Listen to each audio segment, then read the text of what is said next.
Asante sana Iwaja. Ongwale no muyore. Ongwale na Iwaja. Nyalibo baba baitu. Thank you wapi makofi kwa Mombinya. Tusimame wote. Vigelegele nisikie ukumbi mzima. Mombinya badilisha leo. Tusimame kwa ajili ya kumkaribisha mgeni wetu. Msanii usiondoke jukwani. Endelea wewe ndio unamkaribisha. Mombinya kujeni hapa tunapomkaribisha baba. Patiwa mic hapo. Mombinya weka wimbo wako mmoja hivi tunapomkaribisha. Niombe tusimame sasa na msanii uendelee kumkaribisha mgeni. Endelea tafadhali. DJ. Asante sana abantu ba Minto ekeriria topagani utobuna so engungano warenka. Baito. Matiko siomie kibanda nganyora Raila wika mukanye baba.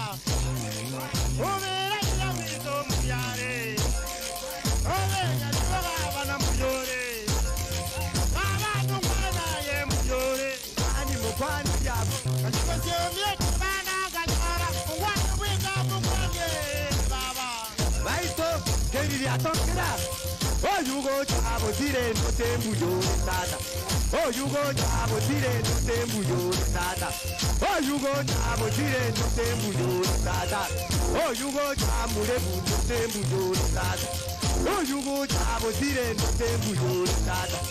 Oh, you go to Asanyo, no tembu. Asanyo, the Maori, but not Asanyo, Miko. Ekariato,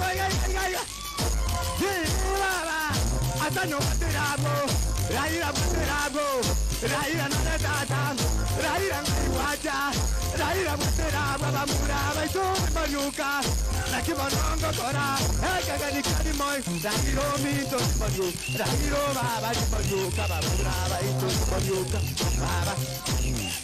Oh, you go to Raila, no tembuyo, Satana.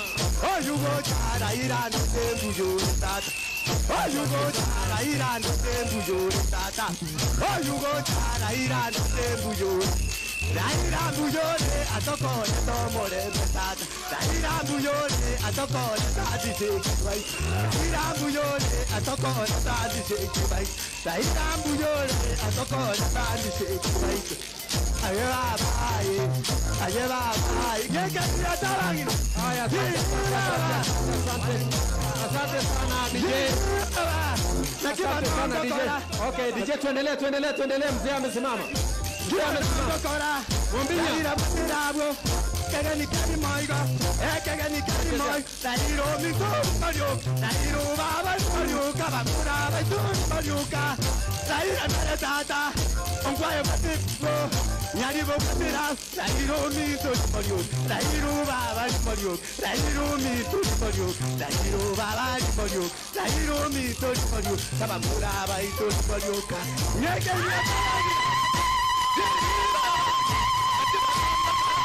Matiang'i Matirabo, Matibanongo Kora, Matiang'i Tata, Ekagani Kani Moiga, Bamura, Ito, Matiang'i Mito, Rairo Mito, Mamano Mito, Kabamura, Ito, Asante DJ. Asante DJ, asante sana. Sasa tuketi tafadhali. Thank you so much. Asante sana, tuketi sasa. Asante sana. Asante sana, nimuite pasta wetu, Pasta Nyakundi tafadhali. Kwa sababu mgeni wa heshima Daktari Engineer Raila Odinga, our former Prime Minister amefika. Niombe tu kwamba pasta wetu Nyakundi uje ufanye maombi rasmi kwa sababu ya shughuli ya siku ya leo. Tafadhali tukimie. Abantu ba minteke ririato ari mabona to bane basiekera abwe ririato ngaikere. Our former Prime Minister Raila Odinga, karibu sana. Tafadhali tunaomba kumpatia pasta wetu nafasi. Pasta Nyakundi atuongoze kwa ombi rasmi ndio tuanze. Basi naomba kwa ajili ya kumsujudu Mungu sote tusimame tukiandamana na wageni wetu kwa ombi la kipekee. Baba wetu na Mungu wetu ishie mahala pa juu, Tunalitukuza jina lako kwa maana wewe ni Mungu wetu na ni Mungu wa taifa hili la Kenya. Taifa nzima limekusanyika huku kwa ajili ya kuendeleza shule hii. Tunakuabudu na kukushukuru kwa ajili ya wema wako. Kiongozi wetu ambaye ni wasili Mheshimiwa Raila Odinga, mawaziri wanaoambatana naye na wageni wengine, wakati huu ni wa kipekee, tunawakabidhi mikononi mwako. Twaomba utuongoze kwa shughuli hii, na tukimaliza tuseme Mungu wetu alikuwa miongoni mwetu. Bariki taifa letu, lina changa nyingi moto. Twaomba Mungu tubariki na utuongoze. Tumeomba tukiamini katika jina lake Yesu aliye Mwokozi wetu. Amen. Bwana wabariki. Asante sana pastor wetu, our former Prime Minister Engineer Raila Odinga, our CS Interior Dr. Fred Matiang'i, our CS Health Mutai Kagwe, our Nyamira County Governor, His Excellency Amos Kimomi Nyaribo, and the entire leadership of Nyamira County Government, the entire Kisii County Government, led by His Excellency James Omaliba Ongwae, all protocols observed. Abantu baito mwensi ngangekiriria tokia bageni baito. Munakaribishwa nyote wageni wetu wa heshima kuja hapa shule hii yetu ya Mongori High School ambayo inapatikana Mekenene Ward, Borabu constituency, ambapo mbunge wetu ni Mheshimiwa Ben Orori Momanyi. Wapi nduru ya Ben Momanyi?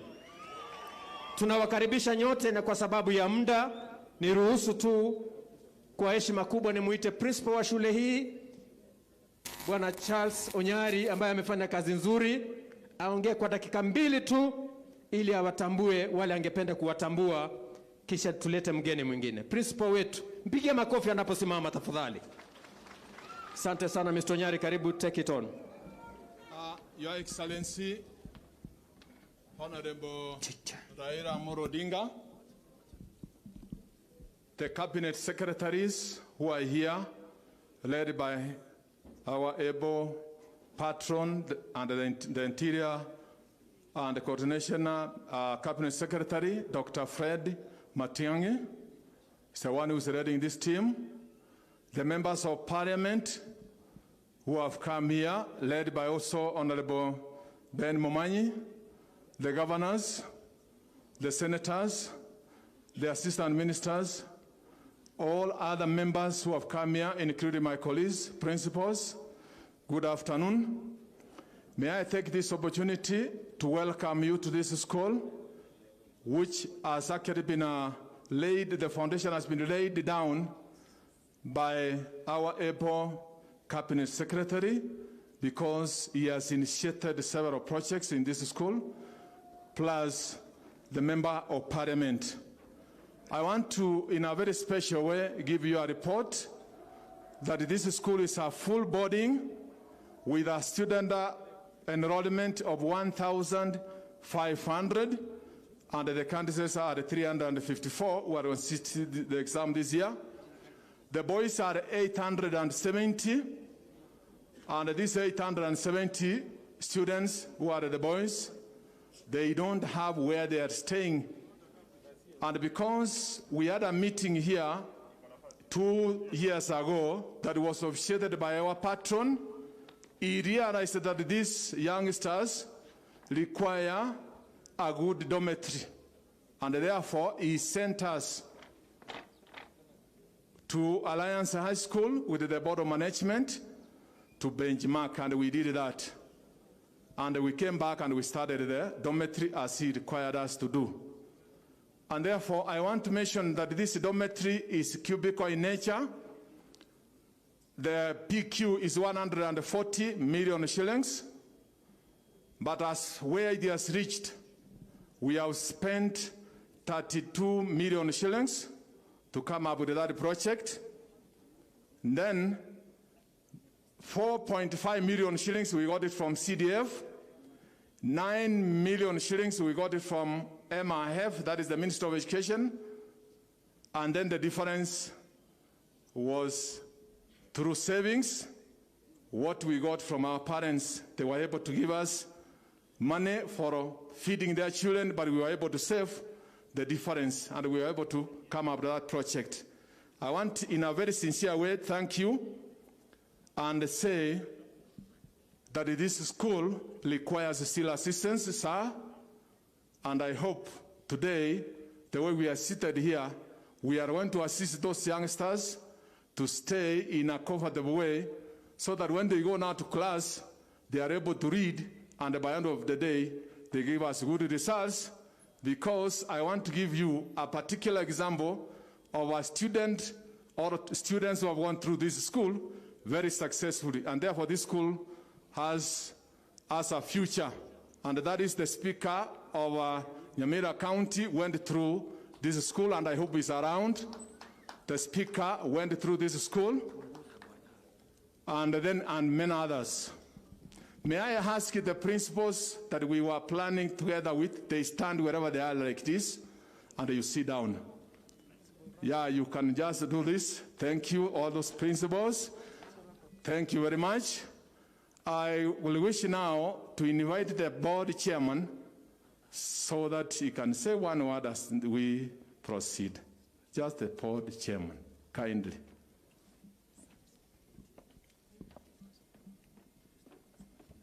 Is Richard Atuti. As the chairman is coming, the union is there. That is Kubet. And the NAT, they are present. Kindly, wherever you are, we have recognized you. Tafadhali kwa kifupi kabisa, board chairman, kwa kifupi kabisa tafadhali. Thank you very much, Mr. Principal. The Right Honorable Prime Minister, Raila Odinga, invited guests led by our CS Fred Matiang'i. We also have CS Mutaikawe from Nyamira County. I hate to say I worked in your county for 9 years. You are great people, and welcome to Gusiland. Welcome, mpige makofi tafadhali.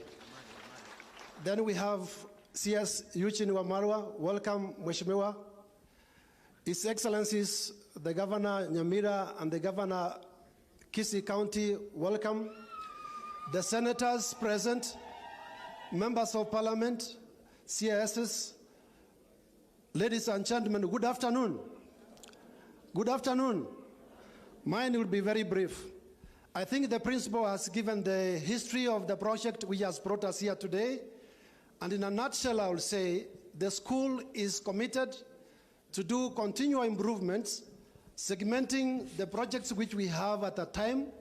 And as we speak today, Your Excellencies, we are undertaking the construction of a boys' dormitory, as you have heard, which is going to cost us 140 million. We have done the little we have been able to do. The remaining bit, I think, is the very purpose where you are here today. I really want to thank you on behalf of the people of Borabu, on behalf of the parents, the students' fraternity, and hope that the funds we are going to raise will be able to accomplish our project. Thank you very much. Asante sana, makofi kwa chairman wetu. Kufikia hapa, naomba tu tumkaribishe County Commissioner wetu Nyamira, Mheshimiwa Amos Mariba, tafadhali. Asante sana MC. Wacha tukubaliane wale mtakuja kuongea, wageni wetu wako na shughuli zingine. All protocol observed. Ukija hapa kwa ruhusa ya mgeni wa heshima, tuache protocol nyingi, anajua tayari umemtambua, tuende kwa haraka. Naomba tu nimuite speaker, aje tu aseme neno moja na asimamishe ma MCS mahali walipo, ako na safari nyingine.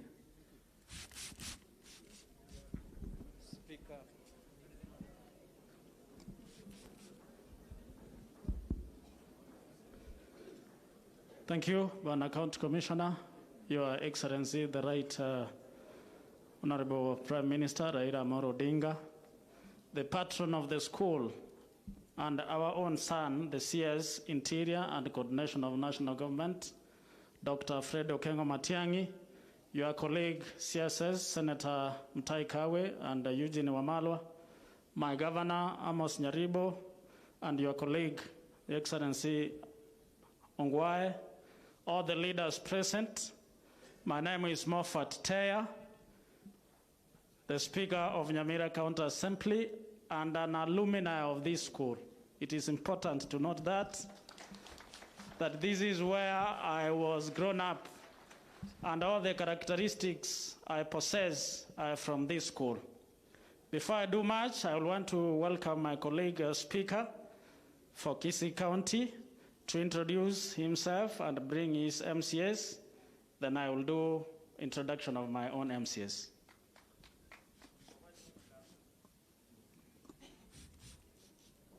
Right Honorable Prime Minister, CS Matiang'i, together with all your colleagues that are with you, my Governor Yaribo and my Governor Ongwae, now taking this opportunity to say thank you, sir, for coming to this region. We love you, no doubt about that. All these people love Right Honorable Raila Odinga. My MCAs, please kindly stand up. My MCAs, these are from Kisii County Assembly. I'm told that that's enough. Thank you. That's what the Commissioner has just said. For me, I would say that we from Kisii County, we cherish such unity that we are seeing of our leaders. Please continue this way and vote in the 5th President, Honorable Raila Odinga.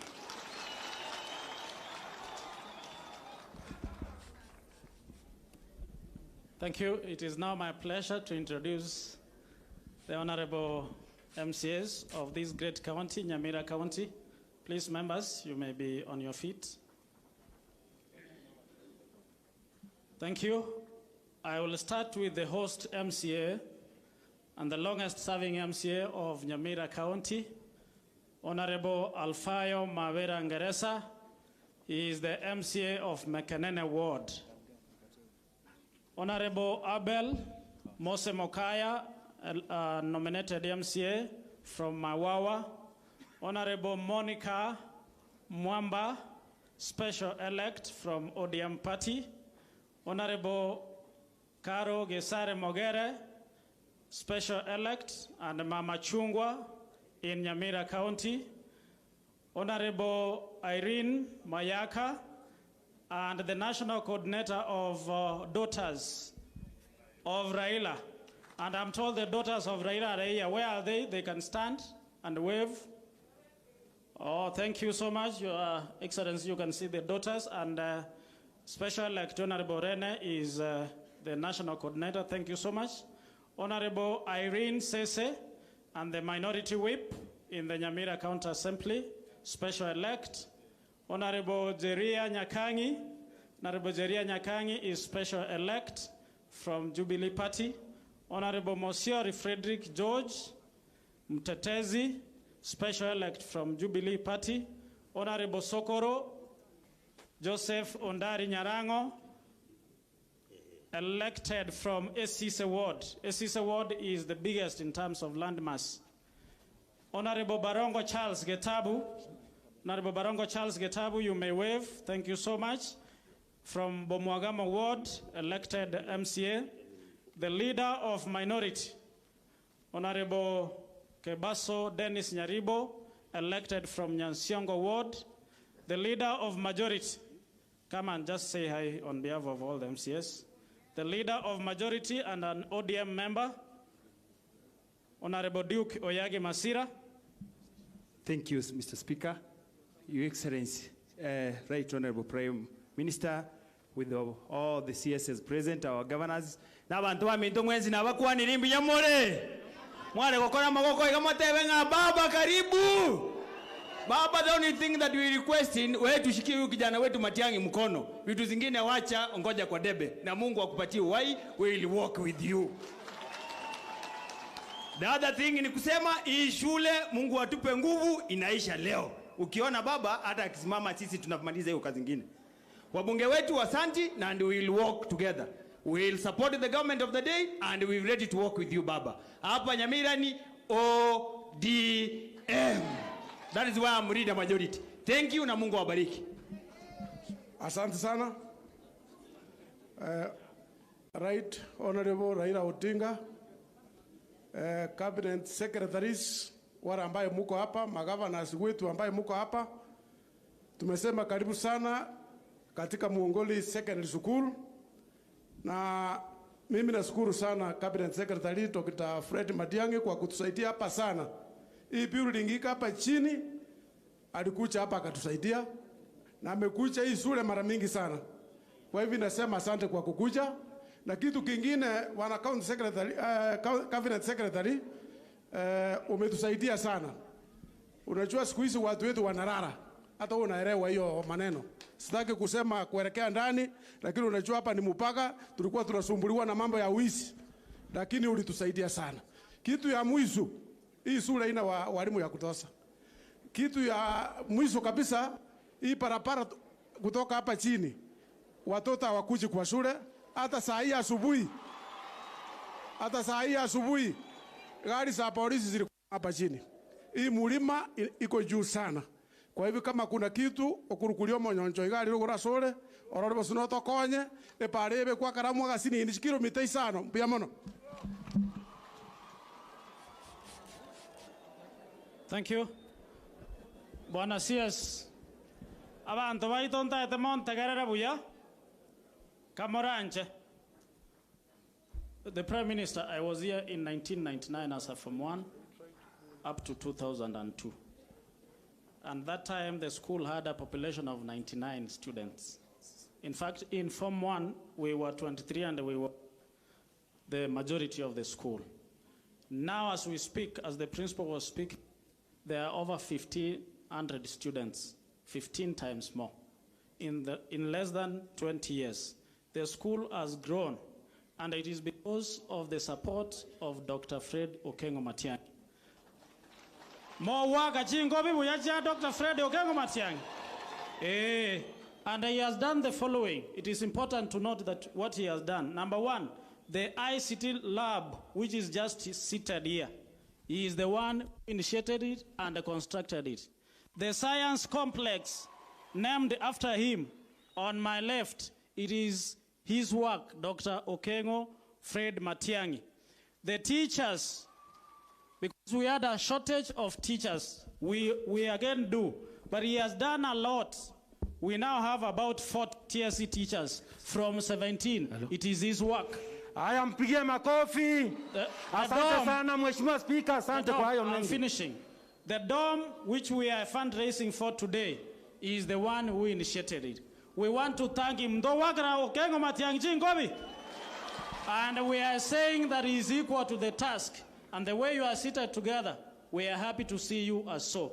Please work together. We are ready to hear from you, and we will follow that direction. Finally, Daktari Okengo, this road coming up, I know the MP is going to address it. Etuago sorora, ntokoma sorora. Anyebeke rami gotira kilomita 5. Ora kingone bichuli. Mbuyamono ekyomo elio. National Polytechnic nere kwa aliete irarugura. Bole mombara wanene sana governor nabo maite. Kwale kubeke National Polytechnic ga abantu abaito banyoras bako ni chinyeni bakonya that this place will change. Nyasago seni right on our Prime Minister. Asante mpigie makofi. Asante sana Mheshimiwa Speaker, kwa sababu ya muda, ili kuokoa muda, naomba kwa kofi moja tumkaribishe mbunge wa Borabu Mheshimiwa Ben Momanyi ambaye pia ni commissioner huko bungeni. Kofi kwake. Karibu sana commissioner.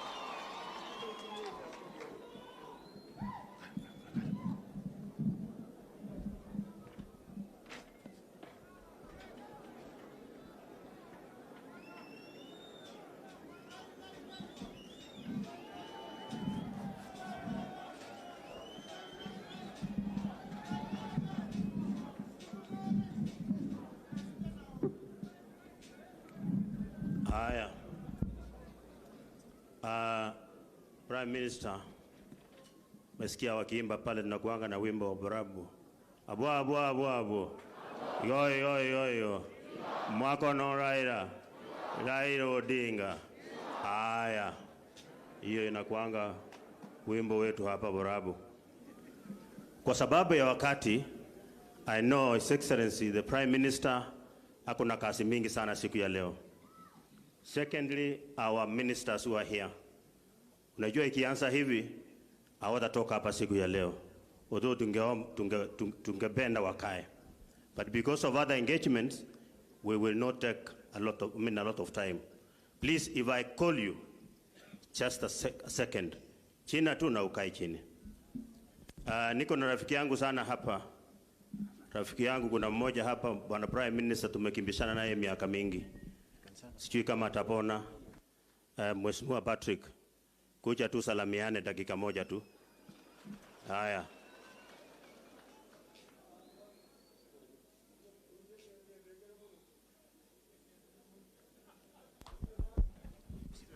Aya. Na bakwanimbie muri mwenzi. Mumefurahi. Gakie bichuringa ibire. Ebiria.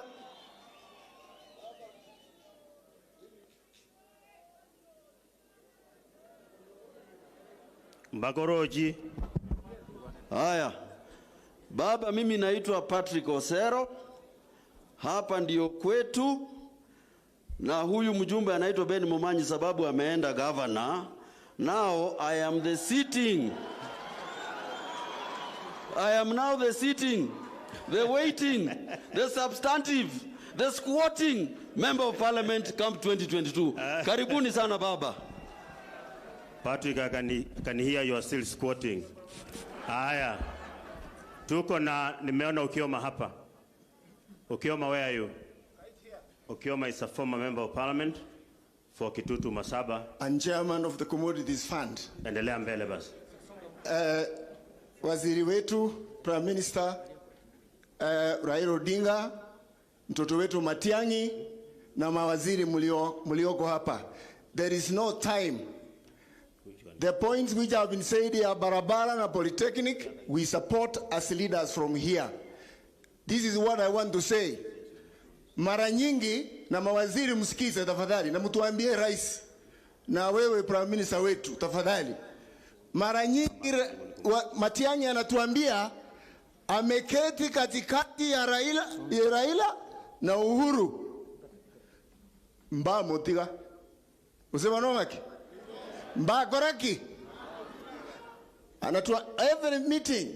Huyu ni Raila hapa, huyu ni Uhuru. Mimi nimeketi hapa na nimebebe kabu kelikiomo umunyanabi. Moto motiga. God bless you. Thank you, Mheshimiwa, for being brief. Mheshimiwa Timothy Bosire, my colleague, the former parliament. Liroba mwenyewe. Liroba. Your Excellency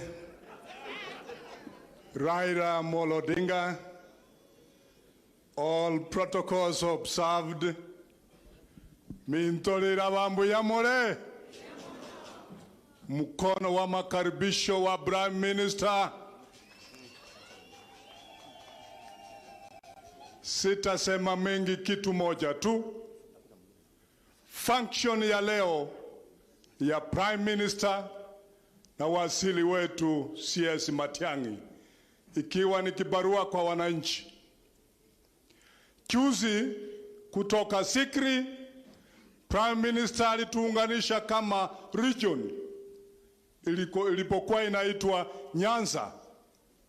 Ametokea kiunganisha taifa lote na ameungwa mkono na Wakenya mpaka pale atukutarajia.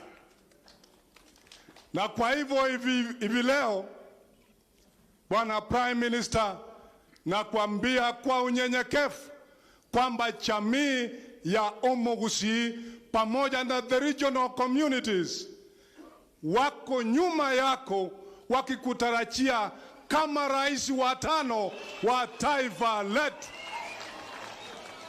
Na ikiwa ni hivyo, Bwana Prime Minister, mengi iko ya ndani kwa kila jamii. Ningeomba kitu moja tuache vitu kidogo kidogo, tupatie prime minister wetu msingi wa kuspring on to national level bila kusukuma kidogo kidogo na mambo kidogo ya nyumbani, ili apate kuwa na good image nationally, ndio wengine waone amekubalika kwao Nyanza na taifa kote kwa jumla. Wangapi wangeunga mkono namna hiyo?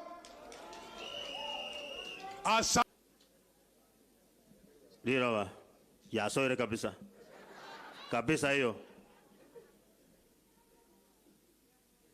Haya,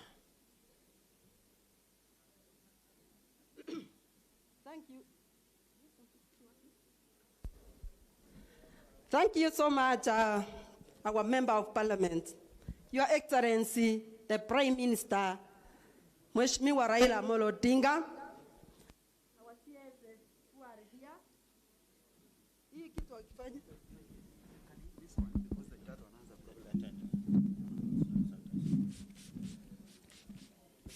Thank you. Thank you, and all protocols observed. Today, we are the most happiest, if that term is there, to host our Prime Minister and the two CSs who have come here because they love us so much. There are three. Yeah, there are three. Mutahi Kagwe, we have Eugene Wamalwa, and our own son, Fred Matiang'i. This is a privilege because the government is here and the handshake is here. This has been because of the goodwill which was brought by Baba and the president. And we have seen what the government and the country has gone through because of that goodwill. Mheshimiwa Raila Odinga, we want to thank you, Baba. You have made Kenya to have peace. And going forward, as a region, we have said that we are going to move as a group. Nobody is going to divide us. We will move, and we must get this time round. We will get our 5th president from Nyanza region. That being so, Mheshimiwa Raila Odinga, every time that we have been together, you have been telling us that you have your son, and your son, who is Fred Matiang'i. Nataka Papa asikie. You have been telling us that Fred is your son, and from our region, for sure, we know that Fred Matiang'i is the son that we have who is going to be with you. So we are asking you, Baba, don't leave our son on the way.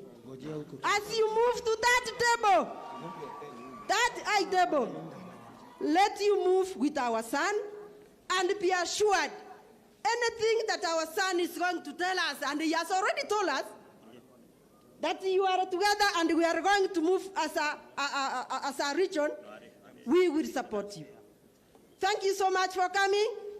Abantu baito, motaka totigala nyuma muna gusi. Motaka togenda mo, muna likundi elimo. Motaka Fred Matiang'i atokwanere as a baba ne president. Nyasato sisenie komo kogenda lingane elimo. Abasacha mura. Kormoisone moigwete mune redio gokwana. Fred Yominto. Seita abasacha mbaro. Ebibago biare pu abana kormoisonde. Amangana ali maeta ikira sor korancho tokonya. Abakungu mware kwanja abana baito barendwe. Nyasato siseni miyamono. Thank you so much. Aya. Very, very quickly. Muko sawa? Sasa nikikuita dakika moja, please. Mama ameongea ingi, sikuwa nataka kumsimamisha, lakini sasa wengine please. Nikikuita 1 minute. Oyo Minto Simbarati. The MP for Dagoretti Corner.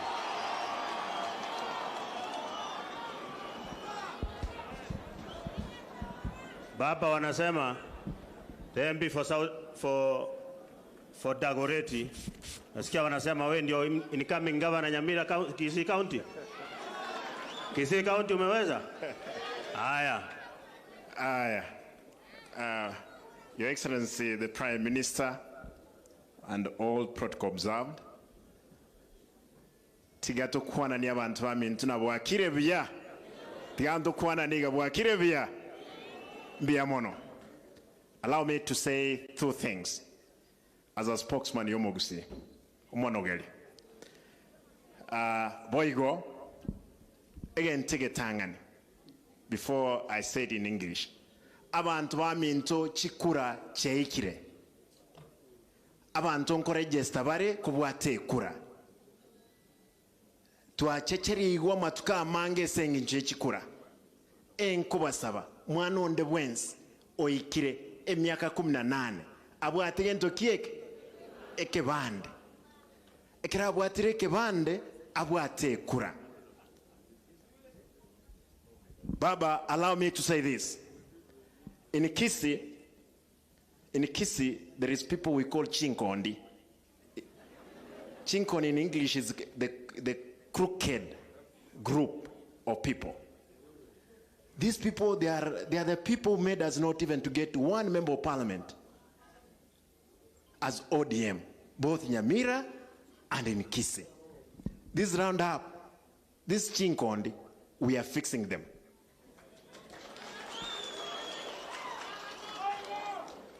Number 2, Baba, I want to request that our brother Fred Matiang'i, he always says he's the one who carries your bag and Uhuri's bag.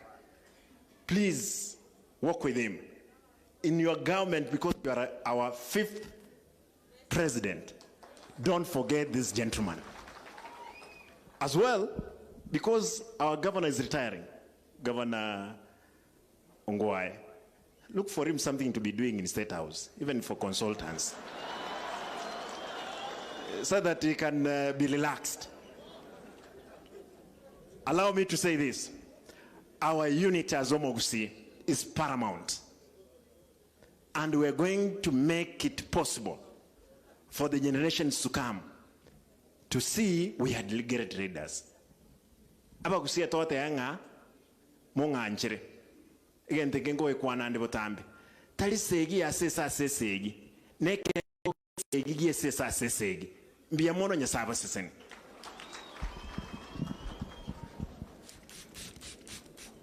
Aya, asante. Nimesikia Mama Karen, one of the ODM MCAs, ametoka Masisi. Simama tu mahali yuko, you just wave. Papa aone umefika.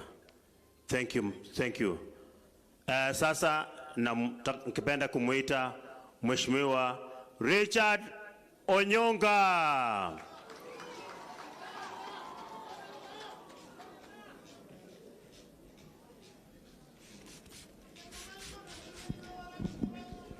Asante sana Waziri Mkuu, mgeni wa heshima, waziri wetu Mheshimiwa Fred Matiang'i, marafiki zangu Mheshimiwa Mutahi Kagwe na Mheshimiwa Eugene Wamalwa kutoka Trans Nzoia, Governor wetu Mheshimiwa James Ongwae na Mheshimiwa Nyaribo, wageni wote ambao wamefika hapa, asante kwa kuja. Mambo mafupi sana nitazungumza. Mimi hapa leo nimekuja kama mgeni wa chama cha Ford Kenya. Nimekuja kusalimia baba kwa sababu mimi nitampigia kura. Na vile mnavyojua mimi naibu wa party leader Ford Kenya. Kazi yangu nitaenda nimwambie party leader yangu tupige U-turn turudi hapa. Kwa sababu siasa ni local, wa Kisii wanasema hawajamalizana na mzee Raila. Hatujamalizana na mzee Raila. Tungependa tumalizane na yeye awe rais wa 5 ndio tuachane na yeye tuende kufanya vitu zingine. Gosebono nyoroki igo nyeteribo nyoroki igo na bere igo. Jambo la pili, Prime Minister Arati amesema hapa, mimi vile navyoona James Omariba Ongwae amekuwa PS, amekuwa Chief Secretary, amekuwa governor miaka 10. Beba yeye, patia yeye kazi kubwa kabisa, sisi tubakie Kisii. Unasema no? Bwana. Alafu huyu Fred, I've always talked about you. I respect you and I know your capacity. I know after Baba has finished, we will now also pushing you for the presidency. Unasema no? Again, tekimbi yakere. Asante kwa kuja kwa maneno ya maendeleo. Hii shule ni shule mzuri. Ben, I congratulate you. I know how much it has taken you to do this school. Stay blessed and God help you continue doing the hard work. I am running for the senator of Kisii County.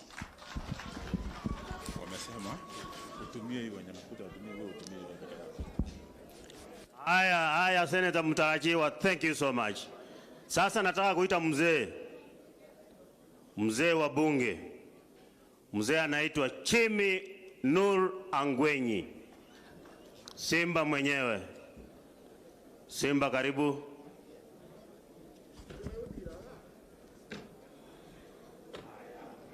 Aya.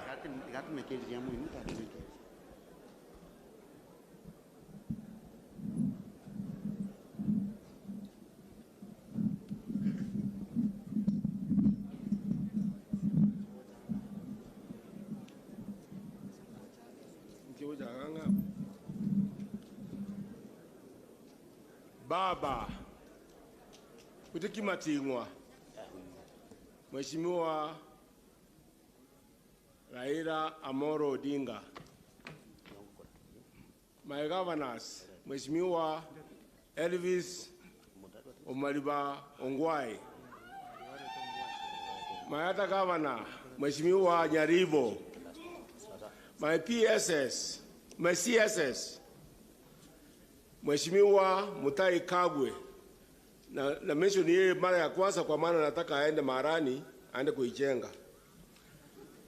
Mheshimiwa Wamarwa, ambayo yeye ni kolera yangu, na Mheshimiwa kijana wetu, Mheshimiwa Fred Matiang'i. Nimeona waheshimiwa wengine hapa wengi, our PS, nimemwona hapa Susan, nimeona our Solicitor General, nimeona wa CS Obure, na wenzangu wote ambao mmefika hapa, na wale watu mmefika hapa wote, hamjambo. Ngakimwa ndocha iga yongotiga ngakimwa ndocha iga mbuyamole yangu ni machache. Kwanza ni kushukuru wale walioorganize hii function. Nasikia Mheshimiwa CS Matiang'i, nashukuru board na teacher ambao wameorganize hii. Ya pili, nashukuru mgeni Mheshimiwa our former Prime Minister Raila Odinga, na washukuru pia wale ma CS wamekuja hapa ndio watusaidie kujenga hii shule letu. La pili, leo sio mambo ya kuzungumza sio siasa, lakini kwa maana yule ambaye tumekuchagua kutoka Nyanza kwa kiongozi wetu, lazima tuseme kitu kidogo tu. Mimi kama kulikuwa mtu Kisii ambaye alikuwa anapinga Raila, hakuna mtu ambaye alinishinda kupinga Raila.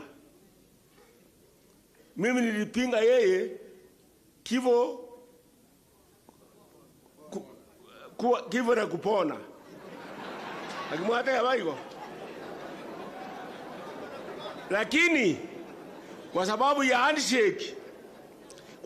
handshake, ikaenda ikashinda hadi yake hivi. Baba wa bunge anasalamia baba mwenyewe.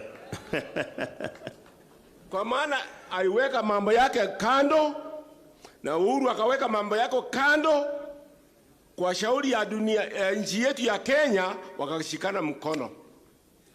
Tangu siku hiyo tumekuwa na amani, na najua amani ndio Wakisii wanatamani sana, kwa maana hakuna kona ya Kenya yoyote ambaye hakuna Mkisii mmoja ama wawili ama watatu ama wane. Na kukitokea shida hapa Kenya, watu wanaumizwa zaidi ni Wakisii. Sondalibo. No gende sura gende me ya Kenya. Uikojo mu gusiora okori biasara biaye ogorira kalemo wagachira roro onyoro mungaini onyomile kuruwawo omentira abantu baito. Kwa hivyo sina tamani amani sana sana sana kushinda kabila yote ile Kenya. Ya pili, sisi tunamshukuru rais wetu Uhuru Muigai Kenyatta kwa kubali kushirikiana na Raila, na tunamuomba Mungu hayo kushikamana hiyo mikono isae matunda ya Nyanza, na matunda hiyo itakuwa Mheshimiwa Raila Amolo Odinga, the fifth president of the Republic of Kenya. Kitu ndamuuliza Raila kitu moja, usisahau kijana wetu, beba yeye, fundisha yeye. Kijana wetu Matiang'i, beba yeye, weka yeye ntikatiki, uende nayo umfundishe. Na wale viongozi wetu, His Excellency Ongwae ambaye amefanya kazi yako sana hapa Kisii. Sangine tunapingana na yeye, akisaidia wewe na mimi nikisaidia Uhuru. Usimsahau. Na yule kiongozi wetu wa Nyamira, Nyaribo, usimsahau. Hao kana hao waje na Wakisii wote, kura sote sikipigwa Kisii. Sire kitu huyo mwenzimu alisema ate kuna watu ambao walikata Wakisii walikataa kuchagua mbunge wa ODM, ate hao walifanya vibaya. Hapana, walichagua mimi. Walikataa mtu sasa walifanya vibaya nini? Na wafanyia kazi. Walifanya kazi yao, walichagua wale watu walikuwa nafikiri wataka kuchagua, wachagua huyu. Kwa hivyo tafadhali tusiwatukane watu wa Kisii ya kwamba walienda njia hii ama njia ile. Tumeshikana mkono, tunakaa pamoja, tunashindikiza huyu Raila aende mbele, achukue na watu wetu. Asante sana. Haya, thank you mzee. Sasa tuko na kiongozi wetu hapa bungeni, my brother and my leader in the house, Mheshimiwa Junet Mohamed, our whip, the minority whip in parliament. Welcome.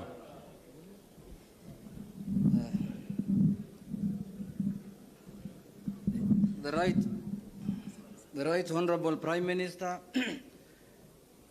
Mheshimiwa Raila Amolo Odinga Baba, our ministers led by Mheshimiwa Fred Matiang'i na watu wa Nyamira wote, Bwana sifiwe. Bwana sifiwe tena. Unajua Mheshimiwa Ben, tofauti ya matanga na sherehe umeita kwako na harambee. Mtu anaongea kwa harambee kulingana na ile pesa amelete na ile mgeni ambaye amekuja naye. Sasa simama kando sasa tusungumuze. Haya. Mimi nimekuja na Prime Minister. Leo lazima mwage pesa mingi hapa. Hiyo sio pesa kidogo, mtu anatembea na Prime Minister. Sasa unasimama karibu na yeye. Haya. Sasa kwanza kabisa nataka kushukuru kwa sababu mimi nimekuja na baba hapa. Baba aliniambia jana ya kwamba alialikwa kwa function ya shule ya Harambee na CS Matiang'i. Na akaniambia niende na yeye ili tuende tuwachangie katika hiyo shule. Ndio nimefika hapa leo. Ya pili, pia nataka kushukuru Minister Fred Matiang'i.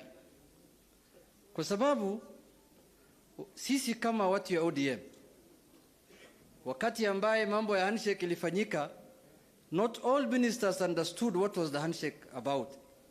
Wengine hawakuwa wameelewa, wakaanza kusukuma sisi bado nje. One of the few ministers who understood the vision of the president and the prime minister na akafanya na sisi pamoja kama watu ya ODM ni Mheshimiwa Waziri Fred Matiang'i. Waziri wengine bado walikuwa na kasumba ya ile ya zamani ya 2017 ambayo tulikuwa tunamenyana nao hapa town. Lakini yeye wakati ya handshake ilifanyika akasema sasa sisi ni watu moja, tufanye pamoja, tuendeshe mambo kwa bunge pamoja. Hiyo ni kweli maongo? Hiyo ni kweli kabisa. Jambo la pili, lazima niongee siasa kidogo kwa sababu sisi hiyo ndio kazi yetu, hakuna kazi nyingine. Mimi siwezi kuajiriwa kama PS, sijui kama accountant, hiyo hakuna mtu anaweza ajiri mimi. Ni kazi ya mdomo tu ya siasa tu. Na nimeona Patrick Osero amesema anataka kusimama bunge hapa, hajasema chama yake. Na hiyo chama akisema hapa watu watatoroka. Patrick, jipanga mapema. Hiyo chama wewe unatembea naye hawezi uchaguliwa hapa, na mimi nataka uingie bunge. Sasa ya pili, nchi yetu hapa ya Kenya, ndugu zanguni, watu wa Nyamira, nchi yetu inahitaji heshima. Nchi ya Kenya ni nchi ambayo inahitaji heshima. Mimi nimeona watu wanatembea hapa kila pahali. Hata juzi walikuwa hapa Kisii wakitembea. Badala ya kuongea mambo ambayo watasaidia nayo wananchi ya Kenya, mambo ambayo itabadilisha maisha ya watu, mambo ambayo italete pesa mashinani, itoke Nairobi ikuje hapa chini, mambo ya matibabu, wanakuja hapa wanaongea mambo ambayo hawezi kusaidia wananchi ya Kenya. Wanaongea juu ya mambo ya chuma ya wilbaro, sijui chuma ya dini ya kujenga nyumba. Watu hawezi wakakula chuma bwana. Iko mtu anaweza kula chuma hapa ya wilbaro? Watu wanataka mambo ambayo itaweka pesa kwa mfuko yao. Watu wa Kisii hapa wana Nyamira wanataka kusikia bei ya majani chai itaongezwa namna gani, bei ya maziwa itaenda juu namna gani. Hiyo ndio vitu ambayo watu ya hapa wanataka kusikia. Sasa wewe unatembea na watu kama yule MP ya Mwigirango, unaitwa nani? South Mwigirango, Osoro, mtu ambaye hata bado hajajua, hajaongea kwa bunge hata siku moja, anajua tu choo peke yake. Unatembea na watu kama haya na unakuja kusema ati unataka kusaidia Wakisii. Hiyo ni ukosefu ya heshima ama sio ukosefu ya heshima? Si ni ukosefu? Inafaa tuzungumuze mambo ambayo yatabadilisha maisha ya Wakenya.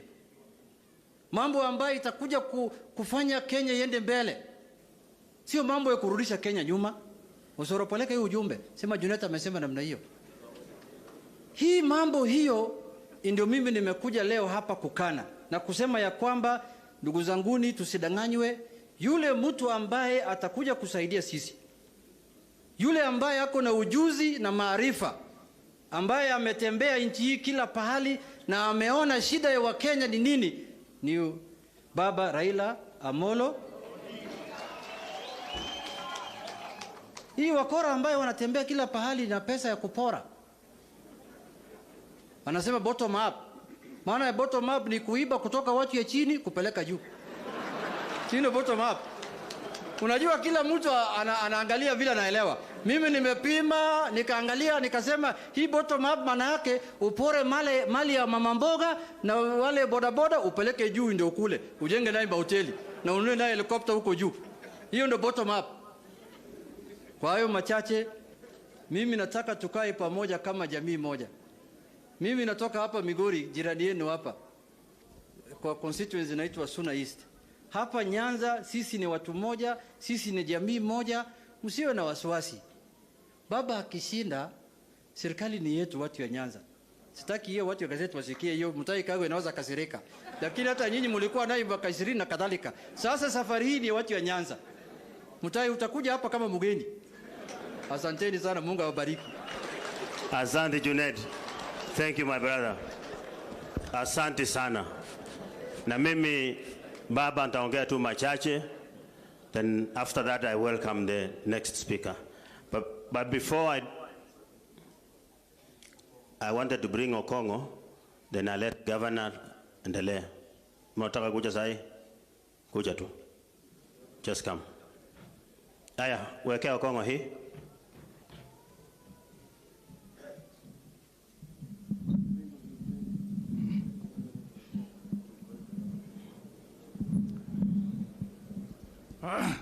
Asante sana Mheshimiwa Ben, baba na mawaziri wetu watatu ambao wamefika hapa na mawaziri na wajumbe wenzangu. Abantu wa mindombi ya mole. Biamole naende. Sasa baba, kwa niaba ya watu wa kaunti hii ya Nyamira, mimi nachukua nafasi hii kukukaribisha katika hii kaunti yetu ya Nyamira. Na nataka ujisikie kama uko nyumbani. Baba, mimi nataka nikuhakikishie kwamba huyu CS ambaye mmekaa naye, sisi watu wa Borabu ndiye tumelea yeye na tunampenda sana. Sasa ile kitu ambayo imefanya tumefurahi sana kama watu wa kaunti ya Nyamira ni kwamba siku hizi mnatembea pamoja na kijana wetu huyu CS Matiang'i. Kwa hivyo kama watu wa Nyamira tunataka kuhakikishia kwamba ile handshake ambayo mlianzisha na Mheshimiwa Uhuru Muigai Kenyatta, leo tunataka hiyo handshake iingie Nyamira na mtoto wetu huyu CS Matiang'i. Tukishafanya hiyo, wewe ujue hapa ni bedroom, maneno mengine uende utuachie, tutanyorosha. Kwa hao ma-CS ambao wametembea nasi, tunawakaribisha huku nyumbani. CS Kawe, watu wa Kisii County, CS Ongwa yako hapa, gavana wa Kisii yako hapa na gavana wa Nyamira, sisi ni kitu moja. Bado tunajitahidi tuwe na university hapa Nyamira, bado hatuna, lakini kwa sababu CS Kawe uko hapa, wewe ulikuwa senator kule bunge kama Ombe. Hii region ya South, hata kutoka kwa Junet, uje Nyamira, uje Kisii, hatuna referral hospital. Mimi naomba leo utangaze Kisii iwe Kisii Teaching and Referral Hospital. Tupate pesa mingi watu wetu watibiwa hapa. Na bwana CS Wamalo, leo nimejiweka kwa mtego. Unajua vile watu wameona nimetembea na wewe kutoka pale, nimekuescort kuja namna hii. Vijana wameni approach hapa, wakasema next time wakiona umetangaza kazi huko ya Defense Forces, hii vijana unichukulia hata vijana 10 kutoka hapa, kwa sababu wameona mimi ni rafiki yako. Kwa hivyo namalizia hapo kwa kusema abantu ba minto munamwa igure abantu ba Kurunyanza tigatutare hamo buna rero tubwato mu prime minister vaikiraga no mwana uyo itokoro kumatiangi kotoko genda mutwe tigatobe hamo buna abantu ba Nyanza mugwanza igo. Kwa hivyo sisi tumetoa kiapo bwana prime minister kwamba as long as unatuhakikishia sisi wote tutakuwa pamoja na kijana wetu huyu Nyanza, tutazungumza kwa kauli moja. Asanteni na Mungu awabariki. Asante Senator, thank you so much. Asante. Nataka Josephine Nyarera simama uwave. Asante. Aspiring MP Borabu, Violet Mwamba, just wave. Asante. Before I invite a governor, I also want to niongea tu kidogo. Baba, karibu sana nyumbani. Karibu wani Borabu, na Borabu ni kwako nyumbani. You're most welcome. Wantu wa minto wa Borabu. Lero muandetire moyo. Mumekucha kwa wengi. Si hata baba mahali ataenda atasema Beni Momanya watu wake wanamheshimu. Buye bichulia nyi baba asikie. Muko sawa? Mheshimiwa baba, hao watu unaona hapa wote, hakuna basi hata moja imeleta mtu hapa. Wametembea kutoka kwa manyumba zao, wote wamekuja hapa kusudi kusikia wewe. Na hii inaonekana vile watu wetu wameamua, na anajua safari hii watu wote watatembea pamoja. Na vile wengine wamesema, sisi mahali yu kijana wetu huyu Fred Matiang'i akituambia tuende pande hii, tutakuwa pande hiyo asubuhi. Kwa hivyo sasa vile naona mko pamoja na mna hii, inaonekana hiyo ndio mwelekeo. Kwa hivyo ukitembea, najua sasa kwenda mbele iko mambo mingi mtakuwa mnafanya. Ukifika kwa mesa hivi, kama hujaona Fred Matiang'i, sema wacha Matiang'i akuje hapa. Wacha Matiang'i pia akuja kae na wanaume wengine hapa. Tukiendelea kuona hiyo, hapa Kisii tutafuata namna hiyo. Na mimi ningekuomba baba, vile umesikia wengine wamesema Onyonga amesema yeye ako Ford Kenya. Na mimi niko Wiper. Mimi ningekuomba baba, Fred, mimi ningekuomba papa, wale wandugu zako mlikuwa pamoja last time, kaa nao chini wakupatie hii safari moja, wakupatie hii safari moja, ndio tuendelee mambo mengine. Kwa sababu wakati tulikuwa pamoja, we were very strong. Na anajua baba, mkikaa pamoja na muamue, hii kitu saa 2 kitakuwa imeisha.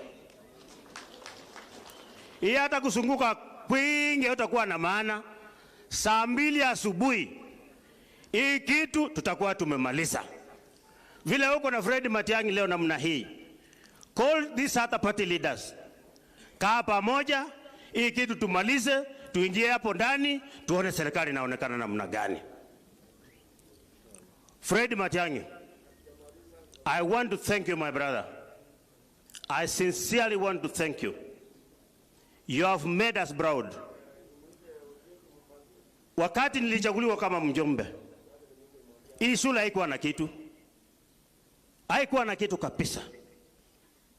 Lakini from the time ulichaguliwa kama Cabinet Secretary for Education, umetufanyia maajabu. Now this is a school that we can be proud of kama watu wa Burabu. I have pumped a lot of CDF money here. This was the first school here, bus. It was the first one. Kwa sababu the principal here, principal Mama Yu, this is a very honest principal. Very, very honest. And I remember one time, CS, when he was supposed to be transferred from here, you stood firm na ukasema Onyali aendi mahali. Na kwa sababu ya ile kazi anafanya, you can see the results. Kuna wakati nilikuja hapa, domu ilikuwa imeungua. Nikaenda kutafuta mabati. Nikawanulia mabati ya shilingi 1,300 hapa. Ndio wachenge hizi vitu watoto wakae ndani tukichenga. Kwa hivyo he has really tried. Mwalimu, asante sana for what you have done. Asante. Today, haingekuwa vile iko hivi if it were not for Fred. Just 3 weeks ago, ndio principal alikuja kwa nyumba. Akaniambia wako na mchango November. Nikamwambia hapana, wacha nikimbie, niongee na CS, tuweke hiyo kitu hata in the next 2 weeks. Nikakuja kwa ofisi, tukaongea, tukakubaliana. Jana juzi ananiita, ananiambia sio mawaziri peke yao wanakuja, hata baba hako. Na mnajua mkiona baba hapa na muone Fred hapa, mumeona Mheshimiwa Rais mwenyewe hapa. Kwa hivyo najua leo ile kazi tutafanya hapa, Onyari shule hatutabakisha tena. Mheshimiwa CS, Mheshimiwa Rama yuko karibu. Baba Rama aliniambia ukifika, unajua mahali umelandi hapo ni kwa kina Rama. He comes from this constituency. Na Mheshimiwa Rama MP Nakuru Town West. Na ameniambia ukifika, nikuambie ya kwamba Nakuru amesikilia kabisa. Na niko na salamu zake hapa, amenitumia kwa simu in Italy. Pia Mheshimiwa Sadrak pia amenitumia report yake, pia niko nayo hapo kwa simu. Kwa sababu ya wakati kuna vitu mingi tungeongelea. Siasa utusaidie sana, kwa sababu tunaenda uchaguzi. utusaidie sana hapa kwa boda. Tuchenge police posts mingi, utuwekee askari ndio wanichungia watu wangu kutoka pande hii. Na bana meskuru mora. Omaetekero mora amwatorona Fred Matiang'i ndio paka mulia ng'ombe. Leo lazima hiyo. Lazima Matiang'i ataanguza hapa, utaanguza hapa. Kwa sababu ya wakati. Papo najua ukikuja kama we ni rais utapata pia mimi ndio nitakuwa CEO hapa Nyamira 047 si 045 ni 046 nilikuwa nataka kushia kama bado wako awake. Kwa hivyo vile mmesikia Osera akisema, na mimi safari hii si mbalenga wata monge promotion nitoke hii, nimekaa sana. Muko tayari? Muko tayari? Haya, kwa hayo machache wacha niite governor na yeye atusungumzie, atuletee governor mwenzake, alafu atuletee CS. Thank you and may God bless.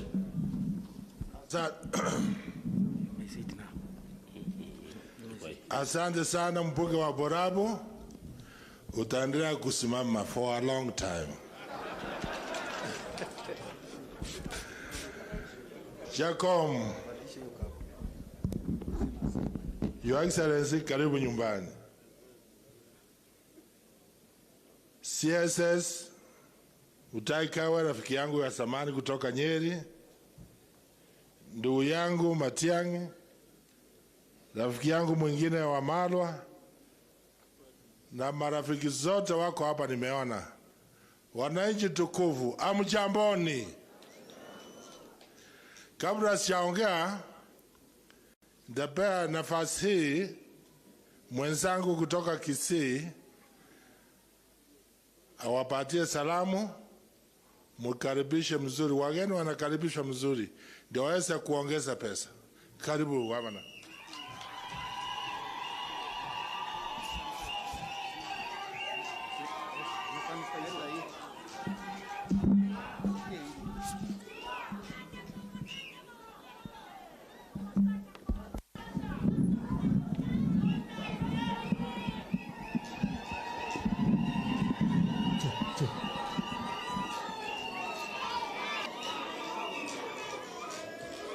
Biamono abana bamitu, thank you very much. Kara kila kimuranche. The Right Honorable Prime Minister Raila Odinga and the 5th President of the Republic of Kenya, our CSS who are here, Mheshimiwa Matiang'i, Mtai and our Malwa, my colleague Governor Nyaribo, our CSS led by Mheshimiwa Obure, the PSS who are here, members of parliament and senators, brothers and sisters, mbuyamore abantu abanyamira, mbiyamono sana. Your Excellency, for me I'm very happy that you have come here home. Karibu hapa. Nyamira and Kisii are one people. What we have are just administrative boundaries, but you are dealing here with one people. To tell you that, for me, I grew up here in Nyamira. I went to school in Nyamira, but I come from Kisii County. We are one people, Your Excellency, the Prime Minister. Baba, we have come here for a noble cause. We were all students at one time, including yourself. And what we are going to do today is a noble cause for the students here. Students mupo. For the students here who are here, we have come here to wish you well. Baba, you know that Nyanza is yours. We have fought very hard over the period. I saw Jimmy Angwenyi coming here and saying he fought you. I want to tell you, Baba, that this man, when your father was standing, the two of us, me and him, at least from where we came from, we fought very hard for Mzee when he stood as president. And Jimmy, you know what we did. And Mzee, his father led in the votes in Kisii County at that time. I don't know where you left me on the way, but probably I'm the one who left you on the way and moved on. Baba, this county is yours, and there is a testament to that. The two counties, especially where I come from, we have had a number of by-elections, and your party, Your Excellency, has always won, which means our Kisii wanakupenda. Tuwaru nyoro kingonoko wakaba kusibami ntonga mwanje tomu wako. Mbiyamono sana. Your Excellency, you know, when we went for the secret declaration, we sat down with you and our CS Matiang'i. Even if he didn't come to Oyugis, I want abagusimo manye ngekero tuare go plan secret declaration no tuare ngeno mwako minto Matiang'i. So that the declaration and what we said in Skikri tuatebete ngaki yaito ya aikire ngaki ya Nyanza ya aikire ngaki yo mwako yo minto Raila Odinga ya aikire teigeti abagusiba minto teigeti. Your Excellency, we wish you well.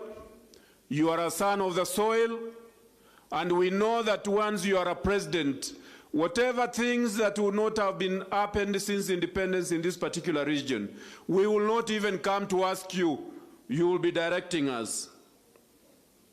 Your Excellency, we thank you for the handshake with His Excellency the President, and because of that handshake, now we shake hands with my brother Jimmy and all the rest.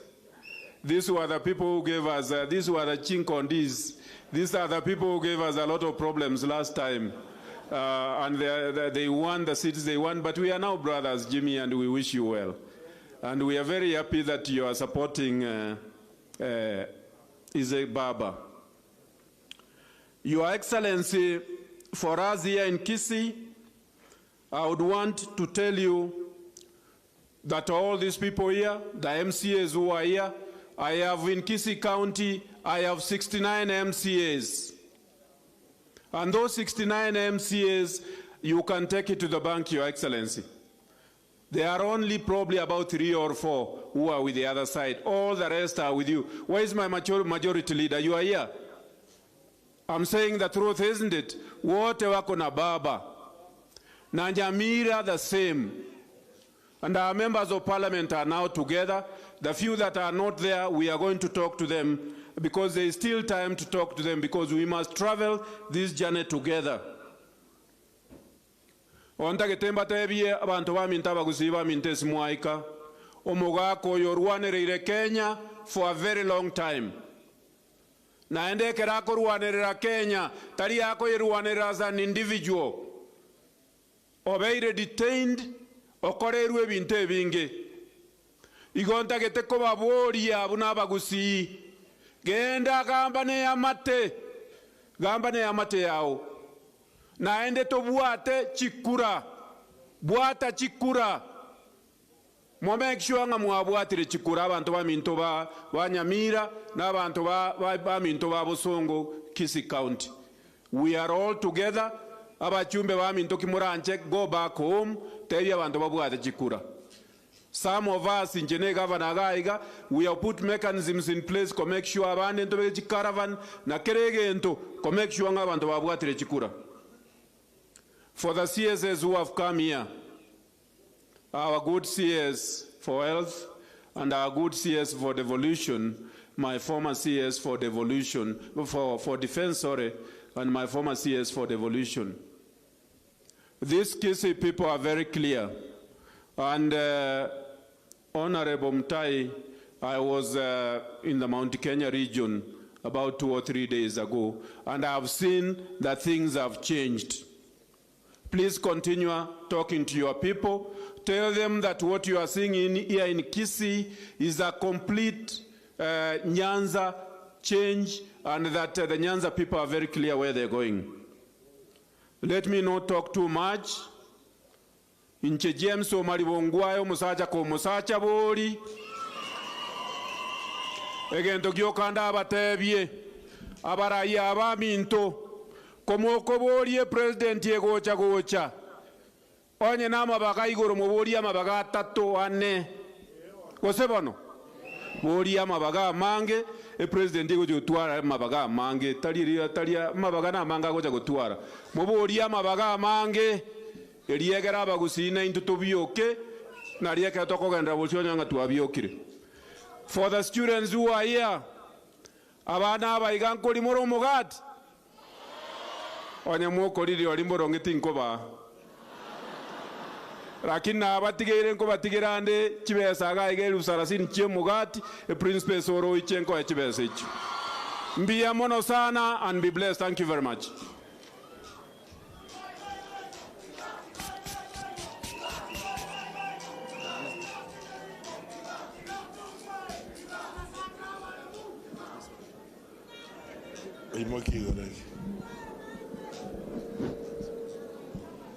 Asante kama nongwae. Kwa hiyo mkate kama ametoa 30 natoa 50.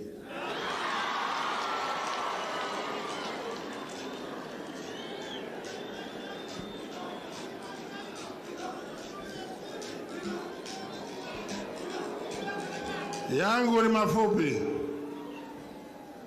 Kama kawaida yangu ni mafupi. Leo tuko na wageni hapa.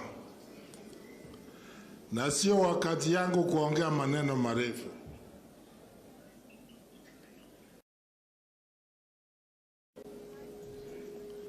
Nawapigia asante.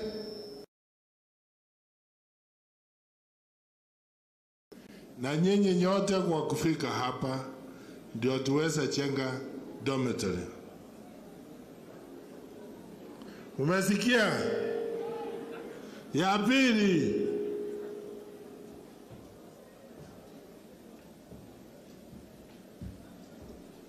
vile mwenzangu amesema,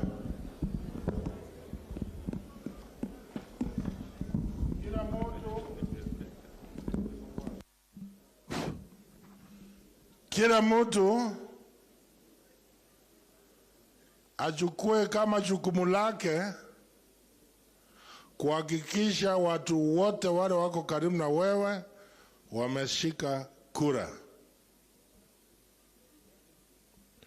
Tutabwate tichi kura titogosikwa. Ekarabana mna last time tuwabwata about 270 votes. Nyamira mna tonga niga banteru 800 titogosikwa. Lakini moja wasi ukichike 500 na Kisii eiki 800 na boko nyora kito buate 1.3 ebinte muate bebinge toho saba otoko ewa. Kama ni osera ako kurudi nyumbani bwana. Uko peke yako. Amekubali. Kwa sababu iko reason moja, hii mzee amepigania sisi. Wengine hamkuwa mmesaliwa, lakini mkisoma history amepigania sisi. Norionde oriondo mutumira monyi wete na wata amanyinga koboko kwaye no morominta abantu bete kraba kwete tana gosibigwa.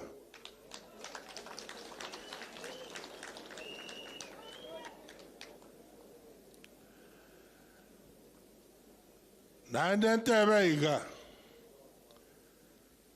momuroyo minto korega senyinge tinkwana manga bantu baitu babese otoita. Apart from this school, gotoa barimu na gotuagachera chinya getari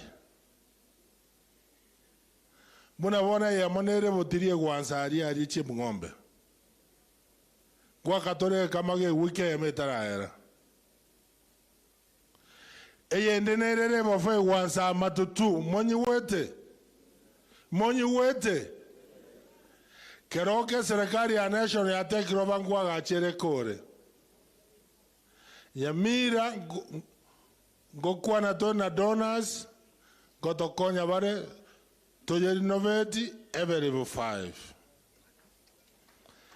Kamora anje mo waka no ne chingu bya so murominto.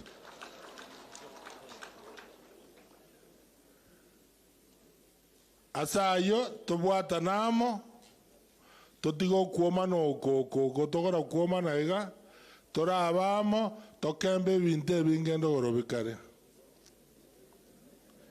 Wikro mwako yo mabwoka Nyamira yo kapedi kapasi yo katoko yaka marakabere double. Chibara ngoro historia na machenko batore. Kamura anje to support. Ase njaba gani bara yonko ribageri CS Fred Matiang'i, lakini kabla hajakuja niumpigie asante sana CS Wamalwa. Nilipoenda ofisi yake anipea pesa 112 million ya kujenga hospitali ya psychiatry. Motiga mangana ya mno mondoka rwaro motwe na garogwa mwaigure enyagetari erwari abarwaro motwe yana boko rwaro motwe na bora rwarenda na bora rware nkoro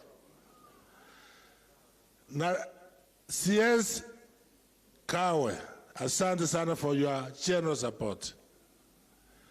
Kwa hii nafasi na alika ndugu zetu ndiye aweze kukaribisha wageni wengine waongee na sisi. Asanteni.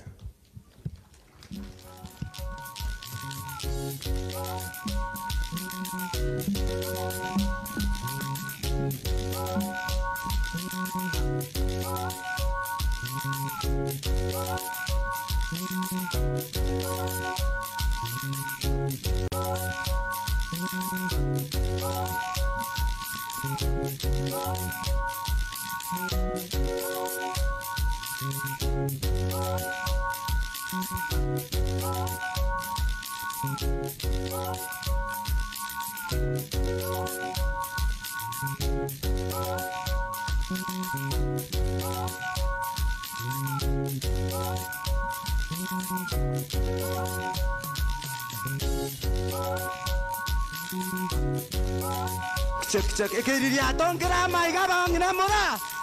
Nakigusingo kora Matiang'i baba. Nakigusingo kora Matiang'i minto. Nakigusingo kora Matiang'i baba. Matiang'i ne simba, Matiang'i ne mamba. Unankorora. Thank you so much, my DJ. Abantu wa minto.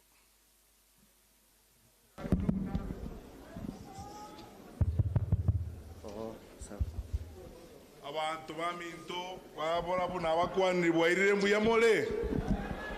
mbuyamole naende mbuyamono sana. Mheshimiwa mzee wetu Prime Minister Raila Odinga,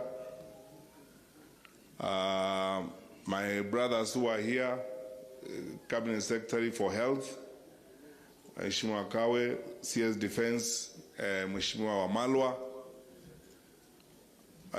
our two governors who are here today, my colleagues who are here from national government, our assistant ministers, the Honorable Solicitor General, our PS for Health, and all of you senior leaders.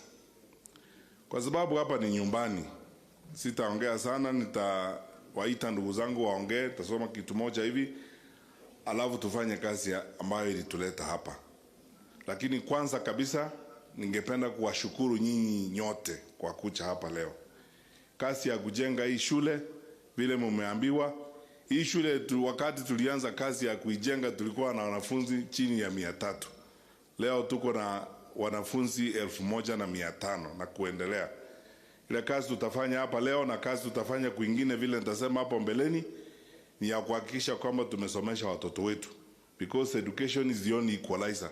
Kama sio elimu, hawa watu wote ambao wameketi hapa, sisi wote hatungefika mahali tumefika hapa leo. Elimu ni kitu ya muhimu. Lakini kabla sijazungumza maneno, ningependa kuwaomba wenzangu wale tuko kwa serikali, mahali tuko tusimame. Watumishi wa serikali wale wote ambao mko hapa, account commissioners, director, immigration, polisi wote, county commissioner na watu wote, mimi nawashukuru. Wale ambao mko hapa, wengine walitutumia pesa na wajua. Asante sana wenzangu kwa security, lakini ningewaomba tu kwa hisani yenu, mnikubalie niwaite wawili watatu wawasalimie tu. Ni watumishi wa serikali, lakini ni vizuri wawasalimie tukiwa hapa. Na watachukua dakika moja tu, hakuna mambo mengine. Nitaita watatu. Wa kwanza nitamuita PS wetu Ministry of Health Susan Mochache atoe tu salamu. Alafu nimuite Solicitor General na nimalize na mzee wetu Chris Obure. 1 minute each kwa niaba ya sisi wote watumishi wa serikali.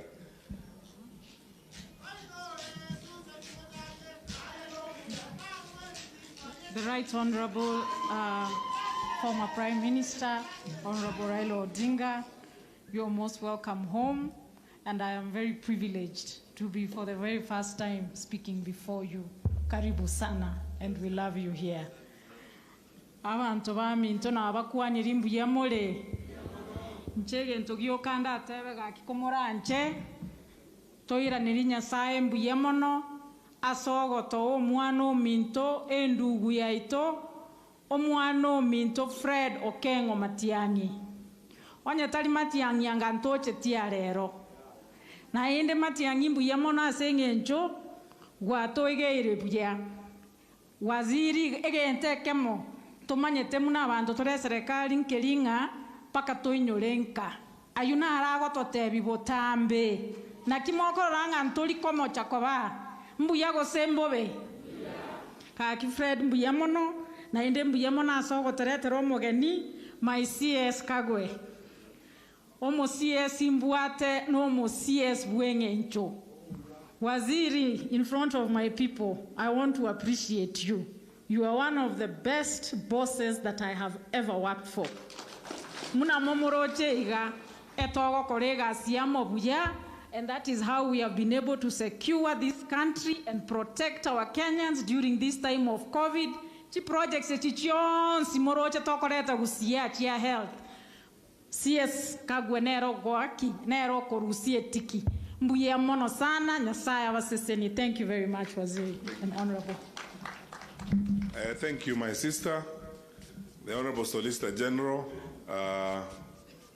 Wakili Ken Ogeto.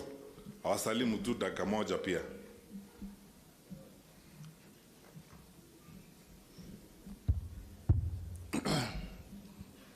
Your Excellency, former Prime Minister, CS Dr. Matiang'i, CS Kawe, CS Wamalwa, our governors, our Senator Nyamira, our members of parliament, MCS present, abantu baminto mwensi mbiyamole naende.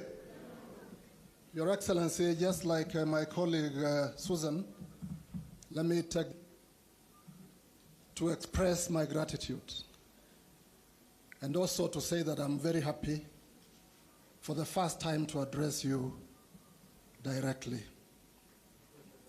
Let me also take this opportunity, Your Excellency, to commend you for the sacrifices that you've made for this country for the last 50 years.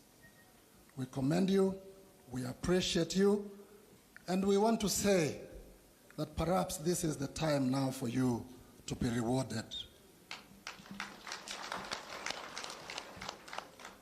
Second point I want to make, let me thank you also and His Excellency, our President, for the handshake. Being in government, I have witnessed tremendous development. The development that we've had in the last 4 years has surpassed the development that we had in the preceding 15 years. We thank you very much, Your Excellency. Abantu baminto munganchere ngakere Fred yominto Matiang'i ase chinguru abekire gotoreta amo mwanche tomobori agenre gotobeka amo mumanye tuna basongo bagotebanga united we stand, divided we stand, divided we fall. Thank you very much. CS Dr. Matiang'i, please continue putting us together and we will get there. As His Excellency keeps telling us, we will get to Canaan. Thank you very much. Finally, Mzee Chris Obure, on behalf of, we have 3 assistant ministers. I have greetings from Maureen Mbaka, our assistant minister for ICT, the Honorable Zakaria Yeko, our assistant minister, the Minister of Energy. Don't worry, when we were waiting for the others to come, we discussed matters energy here and what we are going to do with power here. Kule Tindereti tuna kazi ya kufanya pale karibu na kwa senator ya energy. Tumezungumza hapa hata walimu wa here principals. There's some stuff that we have discussed about some schools. Hiyo tutaongea baadaye tukiwa pamoja. This good man here is sorting us out and we thank the president for giving us an opportunity through that ministry. So sasa, Mzee Chris Obure, one word also before we move forward. Thank you.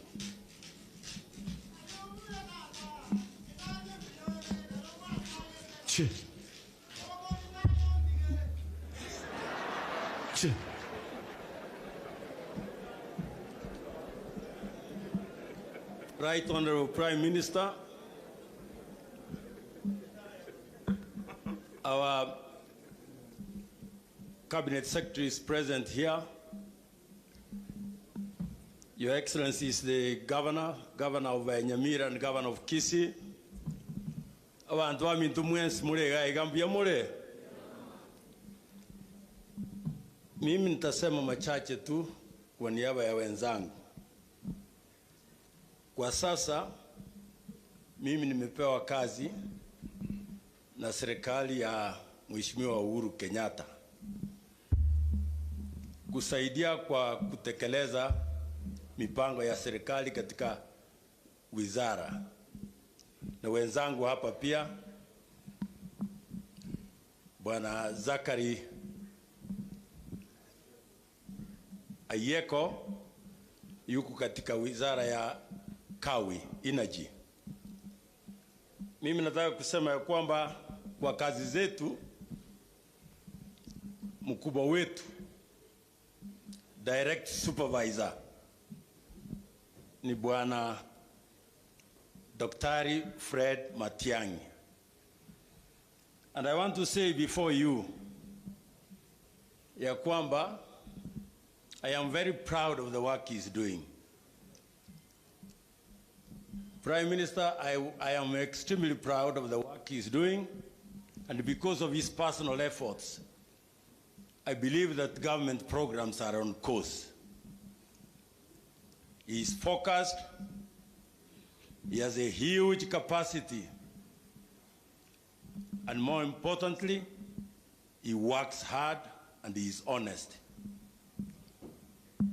Nataka pia kuchukua nafasi hii kusema kidogo juu ya right Honorable Prime Minister. Mimi na yeye tumetoka mbali sana tangu wakati ule tukiwa vijana. And I want to take this opportunity, Prime Minister, to thank you, to appreciate the work you have done for this country. You have been consistent, you have been persistent in demanding that Kenyans enjoy certain privileges, certain rights. You have worked all your life to achieve. Thank you for that. And I'm sure there are many Kenyans who appreciate that. But more importantly, I want to thank you for the event of 9th March 2018, when you shook hands with His Excellency, the President. We have enjoyed peace and tranquility since that time. And the programs the government has been able to achieve are largely a result of that peace. So we thank you. But I also want to thank the Prime Minister. And I know that even his family, from the days of Jaramogi, I know what Jaramogi did. I guess to Tenine, Onyatari Gasia Jaramogi and Gakeyo, Kanga Minto, Ntorigaiga. Agaturuanira, Ikagera to Gachaga, Igabon, Tomanetendo, Tomanetavia. And I know that the Prime Minister has the interests of the Abagusi people at heart. Nimanyete, Nanje Tabagusi, Nasi Tabagusi. Ngo Sabaiga, Minto, Tuaveira Avange, Andon Sibuna Jimiateva, Andon Sikenya Soko Genda, Igokonyoro Mugusi. Njengo Saba, Amagusi Andon Stuakari. Tika toiguana, tochamo, torerane. Buna wana tuanyari mwano yoito musike Matiang'i. Tika to venera turae. Engenje tuwa mwekira se amagoko a Prime Minister. Omogusi tobe gente kemo. Tokuwa nene yogi elimo na lito koigugwa. Onyanto korabo titoko genda andika muranche na sabini ya sato konya atubwatisa skrengencho lakini Prime Minister I have been in this community serving for a long time as member of parliament, as cabinet minister, as a representative of the people. Yale nimeanza kuona sasa chini ya uongozi wake. Mimi nina imani ya kwamba ifikapo August 2022 sisi Kisii mzima, Nyamira na Kisii pamoja na Nyanza nzima, we will be talking in one voice na kura yetu itaenda njia moja. Mungu atubariki. Thank you. Now, I'm going to invite my two colleagues to each speak to us very briefly. But before they come, I need to say this to all of us. I'm going to speak my final public position on mambo ya siasa baadaye, lakini I want to say this kwa sababu hapa ni nyumbani. I am so grateful to my colleagues. I have a message at a contribution from some of my colleagues who will not come with me.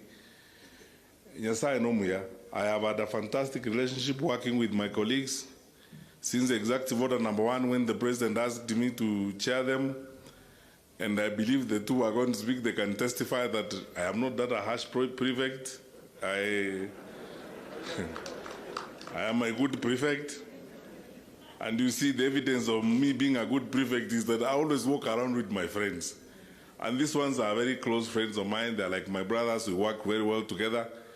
So I want to start by calling our new Minister for Defense, the Honorable Eugene Wamalwa, who is also one of my very close advisors.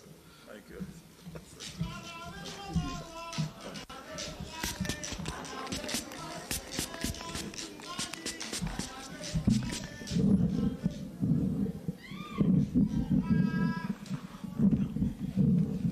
Asante sana.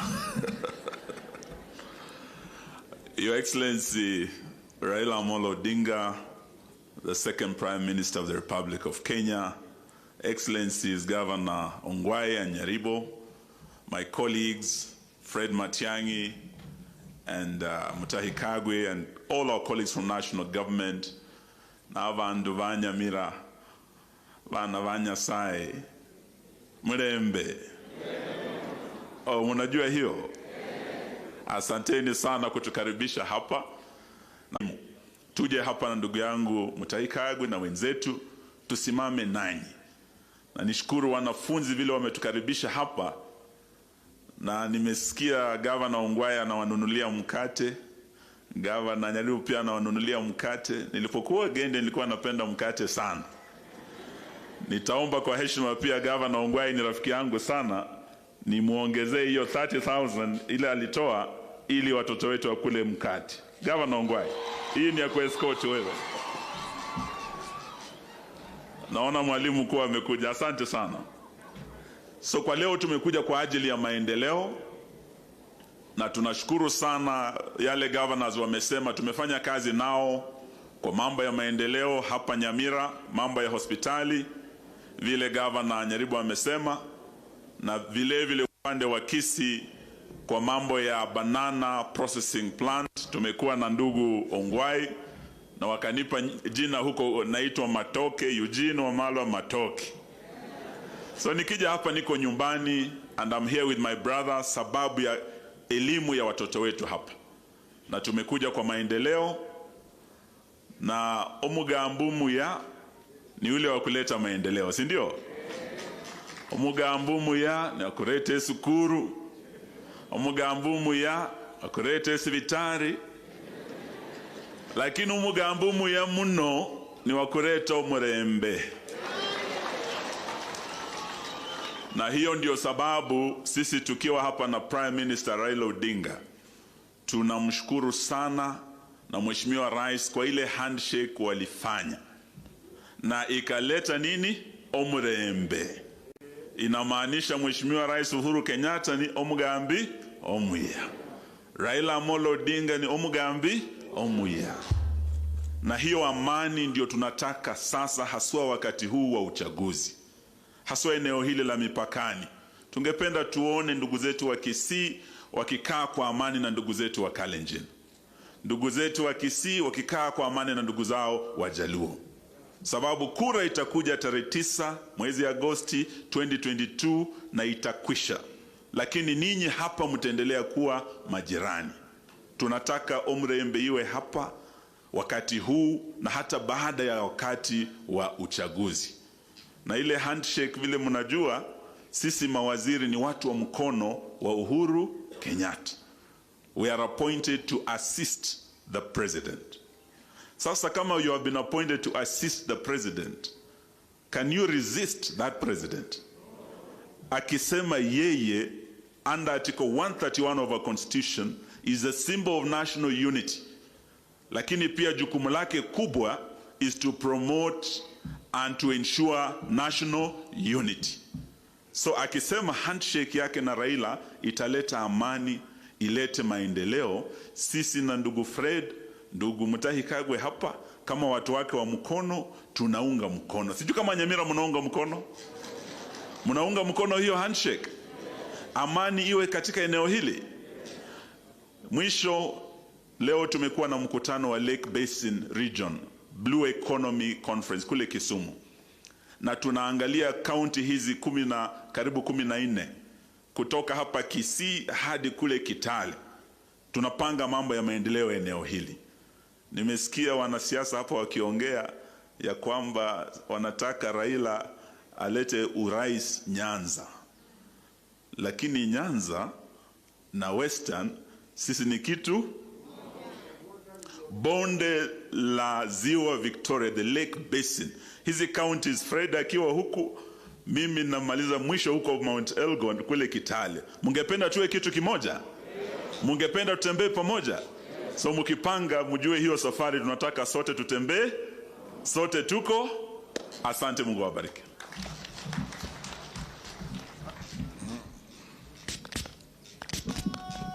Aya,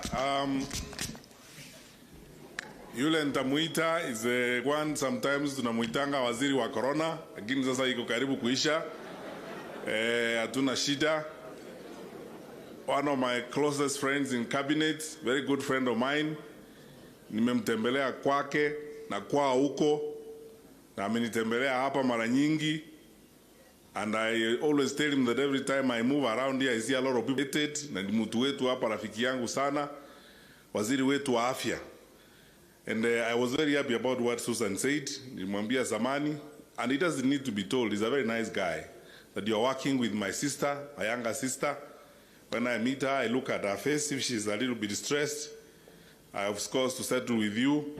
But now, I never see her stressed. She's so happy.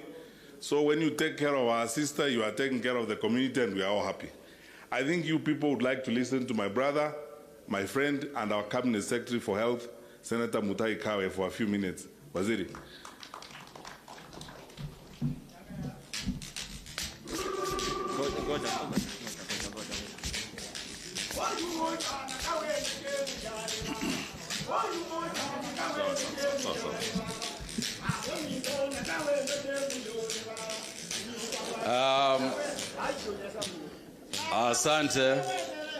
Asante sana, asante. Biamuri, Right Honorable Raila Odinga, wenzangu in cabinet, wabunge ambao mko hapa, viongozi wa tabaka mbalimbali, wananchi wa Nyamira, hamjambo? Muriega. Asante sana.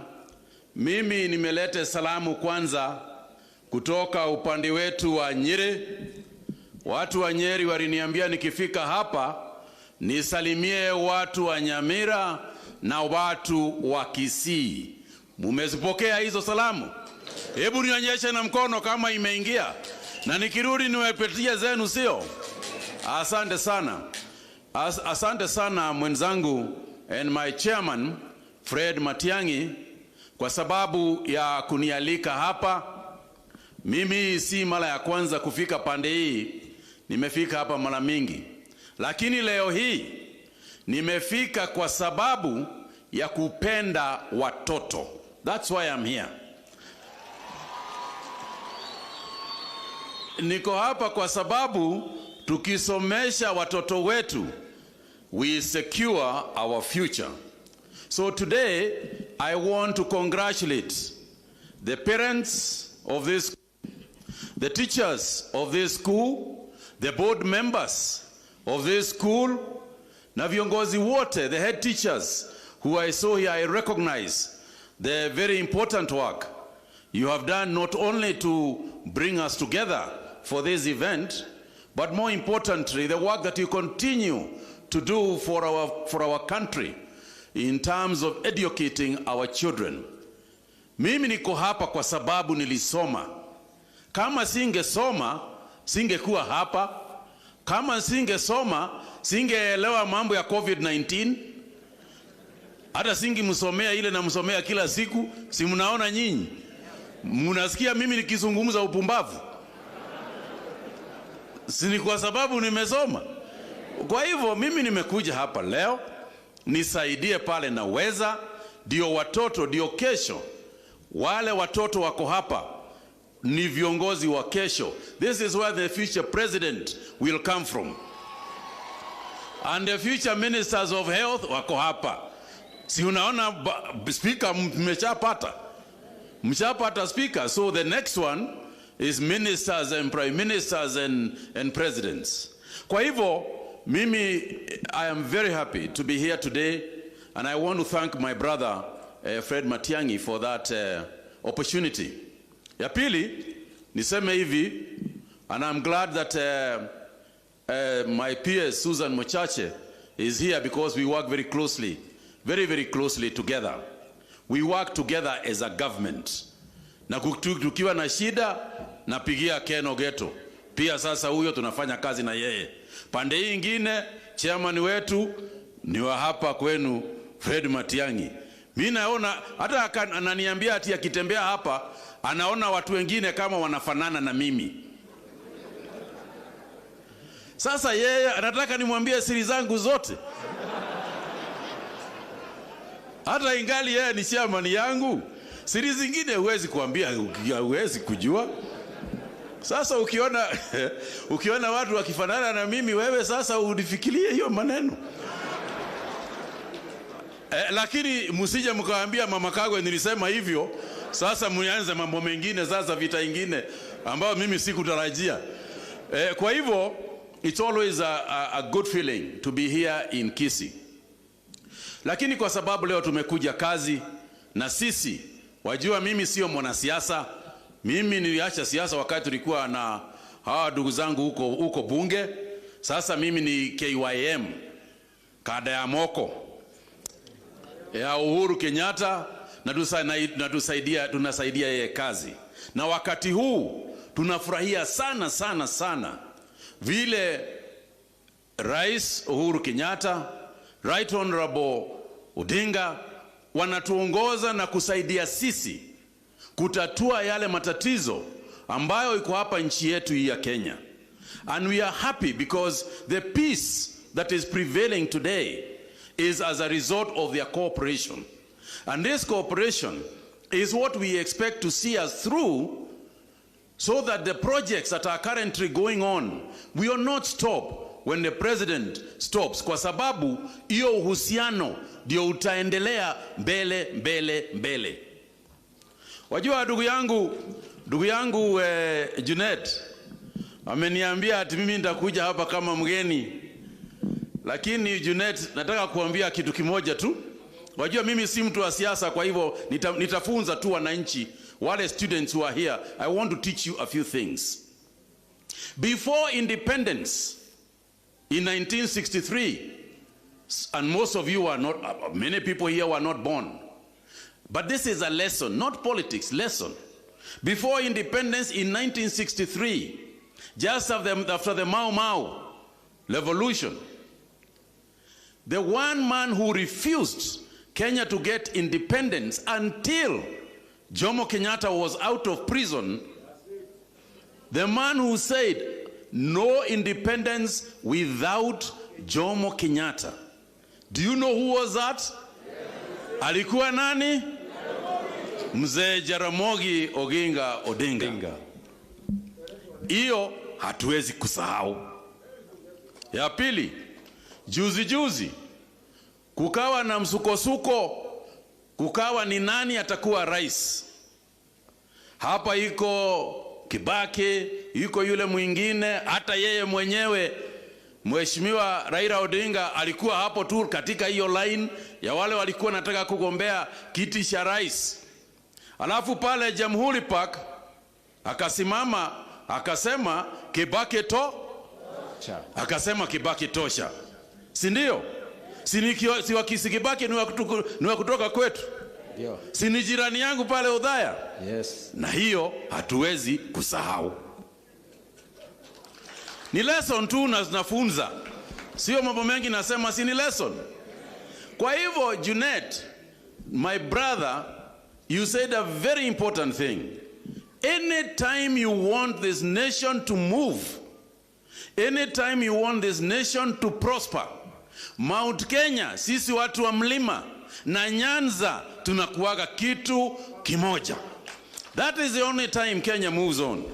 Na kwa sababu tunataka hiyo iendelee and Kenya moves on, why then wouldn't we do exactly what we have done since independence? Kwa hivyo jameni, ya Mungu ni mengi. Ya Mungu ni mengi na huenda ikawa.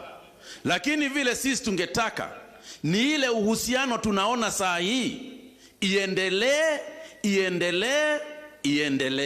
Mnaelewa mimi nasema nini? Wajua naona mtu mwingine kama Junet hapa haelewi. Lakini amesheka, kwa hivyo sasa nimeambiwa amesoma. So my brothers and sisters, in the interest of time, mkiona mimi nikiondoka haraka, nitaondoka haraka kwa sababu niko na pahali pengine nimetumwa na mkubwa wetu nikafanye kazi nyingine. Lakini kabla sijafanya hivyo, Governor Ogwae, nilisikia ukisema ati watoto wanataka kula mkate.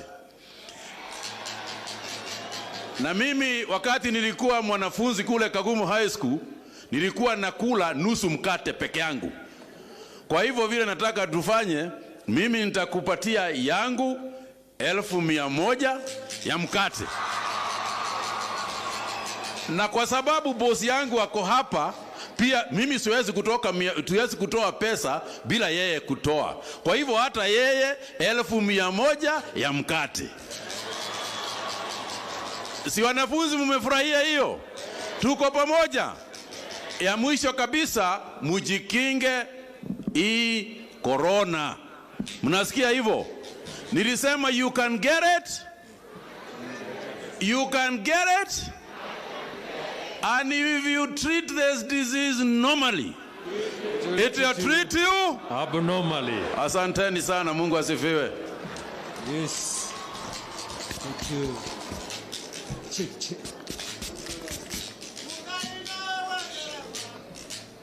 Aya. Now, nafikiri tunakaribia sasa ile wakati wa muhimu sana. Atumeketi sana tukisikizana hapa tangu asubuhi. Nataka kuwaomba, because I want to prepare you for the next speech. Musimame maybe for 1 minute so that no one sleeps when we are having serious business going on. Sure. You can stretch as long as you don't hurt anyone.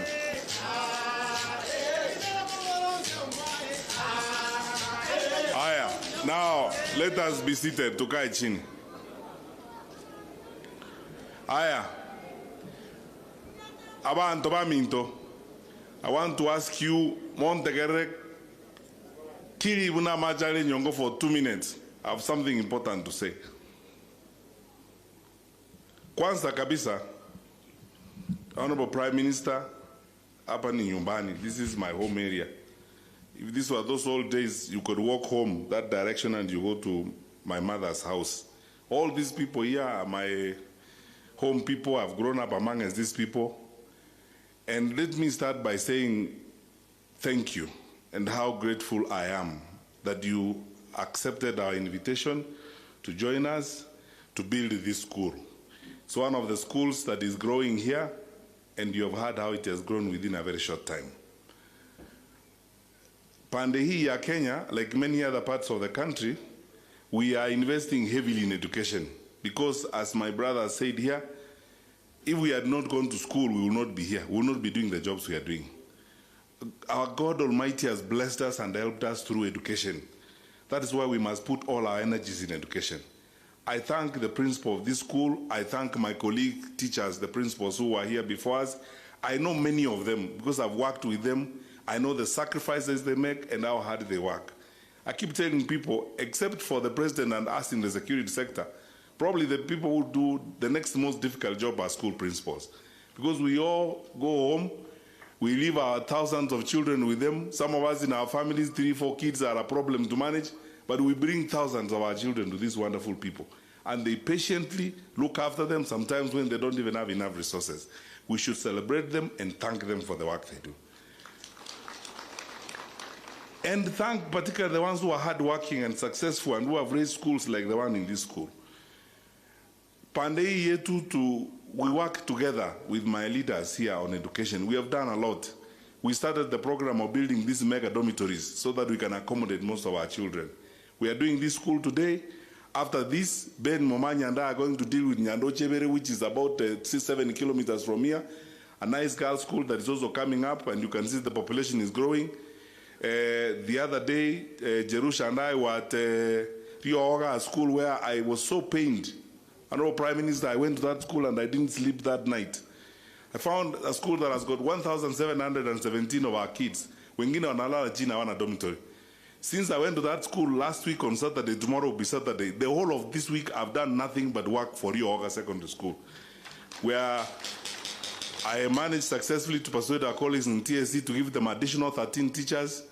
I've gotten people to do a borehole there. This coming week, we will build a tank, 150,000 liters, and give the kids water. And then we have put together a number of private sector people. We are going to start building a dormitory there in the next 1 month that can accommodate 1,000 kids, so that then we move forward.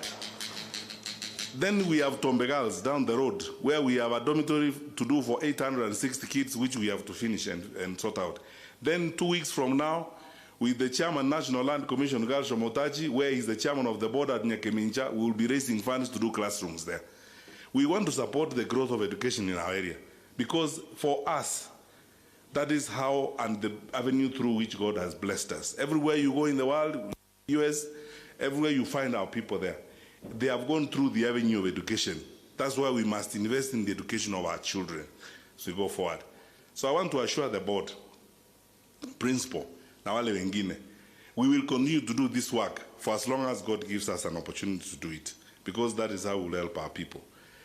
Secondly, I will not go into details about hiyo mambo ingine tumezungumza hapa ya security, ya border hapa. There are several things we are doing. Mambo ya hospitali, we are working very well with the county government here to sort out some of the health centers issue. The Qatar Foundation is doing a hospital for us here, level 4. And we have begun a new project on the other side in Yangombe with the support of my brother, the Minister for Health, and my sister, who is the PS in that ministry. We are moving forward to ensure that we build the capacity of health facilities here, working with our leaders and moving forward. And some of the problems we have here, Ile Asitima and so on, we have given the list and the details to our colleague, the Assistant Minister. And these days, thanks to the assignment the President has given me to look after some ministries, I'm also keeping an eye on the health attention to ensure that we also sort out some of those places as we go along. So, mambo ya development, hiyo tunafanya na tutaendelea kufanya for as long as the Lord gives us this opportunity to serve our people. It's important that we do it. Thirdly, I want to thank our leaders, all our leaders who are here. I've made this point several times in public and I'm making it again. All these people who are standing here expect us to lead them by organizing ourselves. Bickering among us ourselves will not help these people. And it is not wisdom anyway. You know, to spend time wrangling, sometimes, you know, I speak very candidly, to engage in things that are sometimes silly among us ourselves at the expense of these people. Hawa wananchi wametupia uongozi na Mungu ametupea nafasi tutumikia hawa watu wetu so that we give them services. Toko wanyabana muna watoa achichi sukuru esa wana wetu wakasoma. Hiyo ndiyo kazi. But I'm happy, I have to say this, Honorable Prime Minister. We work well with all our leaders. From MCAs, nimesema tuheshimiana kabisa. Speakers wetu tuko pamoja, our senators we work well, and our governors we work well. That is the only way we are going to move our people to the next level. And while I'm on that, I want to tender the apologies of Senator Professor Sam Ongeri. He lost his in-law, and they are burying him today. That is why he's not with us here. And he called me last night to say, Pole, kwa sababu he has to go to bury his in-law who died. Finally, now let me say something about the politics of this place. Abantu baminto, this is home. And if you cannot speak honestly from your heart when you are at home and you are amongst your people, there is nowhere else on earth you will speak very sincerely and honestly. I want to publicly say this to you. I am grateful and I thank God. And I will thank God for all the days of my life, for the opportunity He has given me to serve my country in the positions I've served the country through our President. And I thank our President for the trust He has bestowed and the assignment He has given me. And as I said before, I will do everything the President tells me faithfully, with absolute loyalty and focus to serve my country and serve my President. Kwa hivyo kwanza, kama ni mambo ya siasa, when my President takes a position, I queue behind my President. Kwa sababu, nonyeni inu eboliga, na bolia waheshimiwa wa the other day, muntu ngenjukiura abaye, omuntu ako amasikanianga ni aria, ako emeremo, ako ekobisi yaye, semole neremo kolega zinerekere lituko. Umanya kobe barimo, ogonjo kere country Mosuko chisa jine in the morning in opposition yore, Mosuko makasone serikali yore, Mosuko ukona kungainilia bante binto, waika segete wa blame serikali na eno ole ime. Waika segete wa inunkora murobo ochobo. Abantu baminto. Onobo choni, and let me just say it as it is. And you know, there are saying in since we are here at home, let us say it as it is. My brother Patrick, abantu abuna motara na barabo, abuna banta bakaya yu. Egeko gera, omonta ako gosika, akoya masikani, akoye mene moko rega zinere kere lituko. Maambia ne serikali yole, mogaso yuga yole. The other time na hadi yoko genda. Nchetingo kora binto bunibyo. Tuaiwana nile. Na mota ke tempo monto mo chinge ngenje kabiri. No. Omogako yoko gambo toro kia masikani. He has shown us respect. Asaba kusiba ito. Noro je mene mato ete ga iko musolista je no PS. Noro ja bando ito le mene wako le mene maze serikali. Igato ete mo isonde vice chancellor ya Egerton University, Professor Kibwage. Mirime ako to ngenje kabiri. Tumanye uchaka bono ebintu chaka kole bintu bindu ndatari ko manya to na goncho kana nsabu na bantu bali de tumbato. I mean. Hapana. Ko ikatoko robo ene ko se bono tali boigo. Now, namba ibere.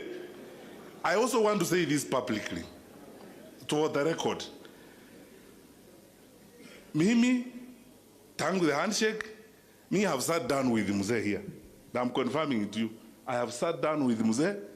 We have discussed with Mzee all along. Saire walishikana mkono namna hii. My commitment was, Mimi, I cannot go where Uhuru Kenyatta and Raila Odinga are not. Bosenga kimotagete. Let me tell you the truth. You know what I do for a living in this country. I'm the minister in charge of security. I'm the minister of interior. I look across the country in Seriga. The majority of our people are where the president and Raila is. So one of the end up usiaba. Yani turuese serikali ere ne sabantu bare ne se future itere togenda woitana na bantu bande totoma itinki bariete. Osa na mota getego. Ndoko manyege enta bantu bali bakolia. Ikiagara omuntu oli bakora abutanere mambichiza jini akwa na mne serikali. Saa 9 okwa na muntu opposition inu moli korora. Oto ora humo sta boma ito rutara koreke mambi ndo te boma itenje boma ito nande to nae bono kuminga aki hakino yino yojo jeta ka kokona tare ko kora. Ose inu korora moligo. Inchebono tigamba tebiga, and I want to ask you today publicly, Montebi, I want you to tell me today here at home, dunia ikiona, munikubalie, because tomorrow if you see me doing something different, mujue sasa iko shida, muende kutafuta watu wa kusaidia, mtu yenu amekuwa na mara nyingine. Muanjire mumekubaliana na mimi that mimi nikae mahali president yako na baba. Koroko boko iga.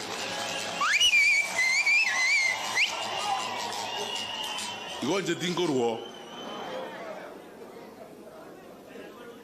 Ngainko genda.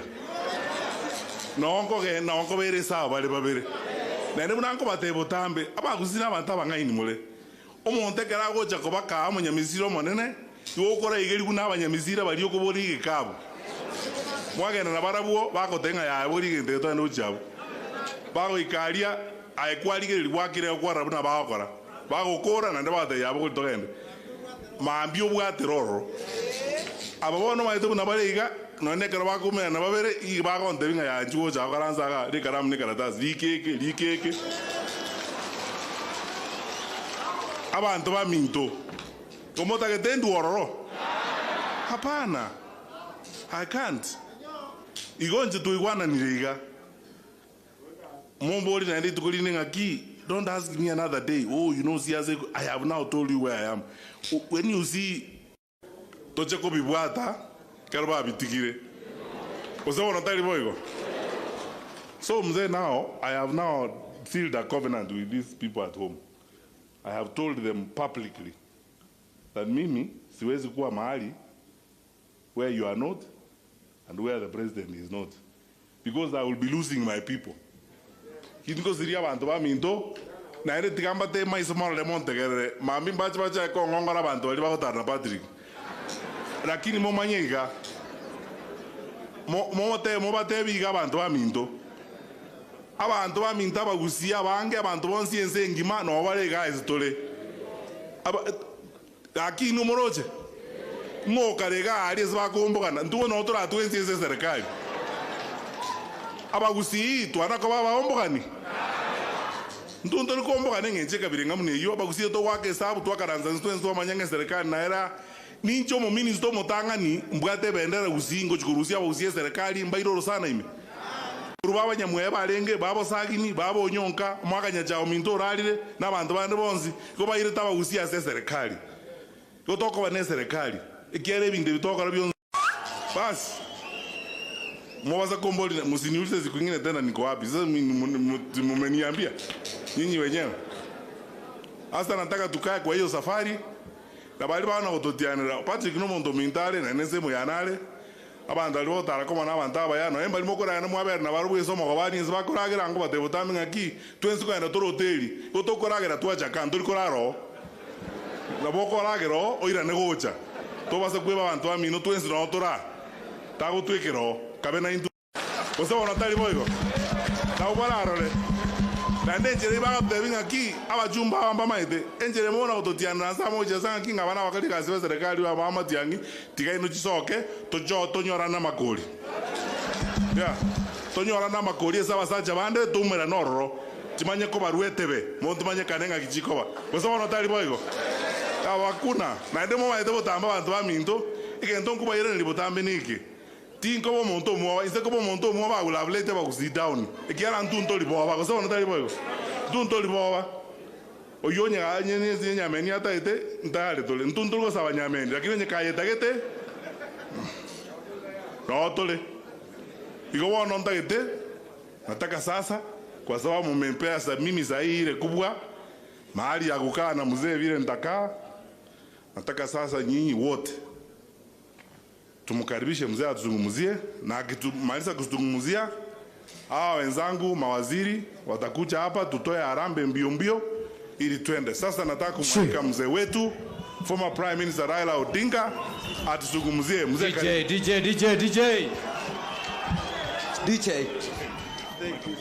DJ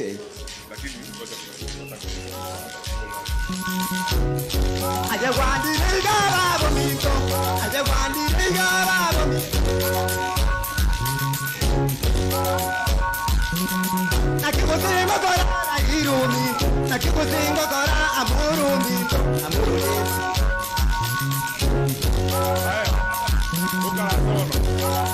abantu baminto omwaka webuna tubwata inoko bokoiga na omota que toga ndreko bwata naiga timasa como bwatoka tobe buna toleiga. God bless you. Thank you.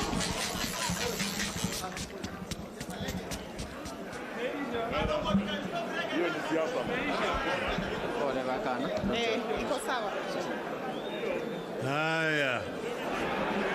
Haya. Abantu baminto mbuya muri. Mbuya muri naende. Asanteni sana. This is a very moving moment. What my brother, younger brother Fred has done. And I want to appreciate him. But before I do so, I want to make some few remarks. First, I'm very grateful to be here today.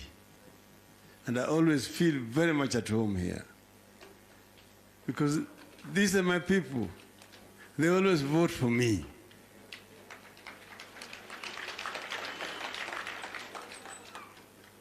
So, and we know where we've come from. There's a story which Chris Obore talked about, where we are here in Borabu. For those who are not there, there's a lot of very heavy contestation about Borabu. Because as you know, once upon a time, Nyanza started from Mount Elgon to Kilgoris.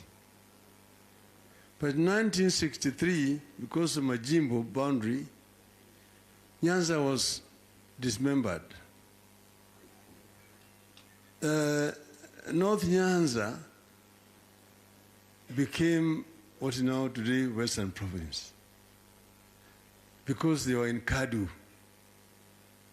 Kericho was part of the Greater South Nyanza district, headquartered Kisii town.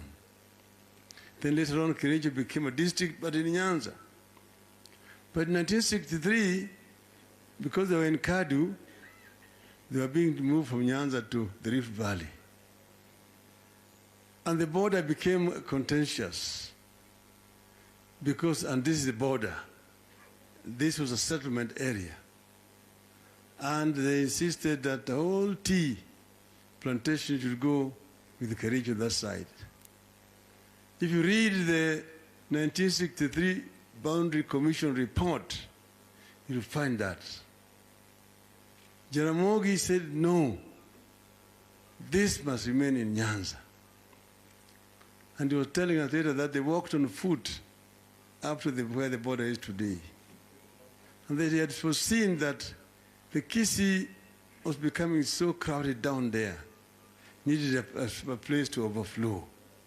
And that's why they insisted that Borabu must remain in Nyanza. And that's why it is Nyanza. The reason that the Luos and Kisis and Koreas were remaining in Nyanza because they were in Kanu. If Kisii had been in Kadu, they would have gone to the Rift Valley.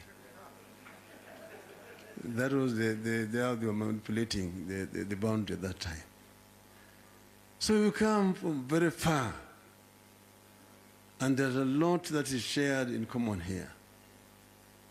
So I feel very, very happy to be back here, to talk to my people here, and to listen to my younger brother, Fred. Fred is a very intelligent and very hardworking person.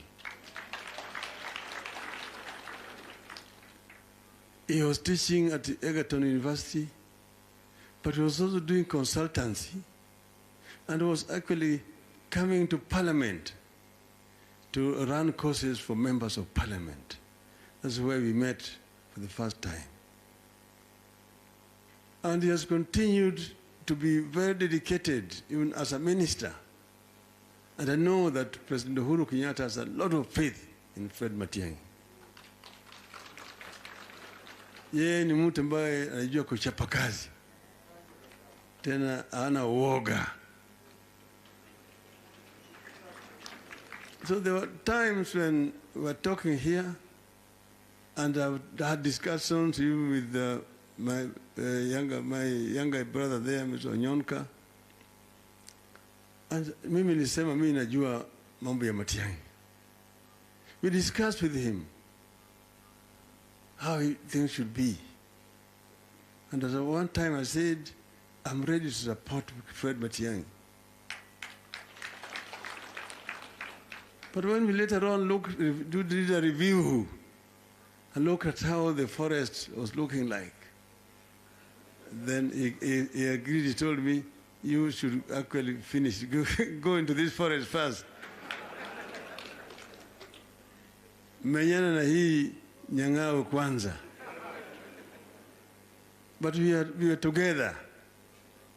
Every step that we have taken after consultations.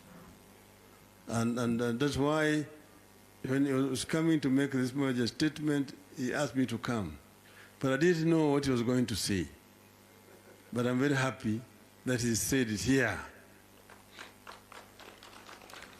He believes in Kenya, not just in Nyanza, just like myself.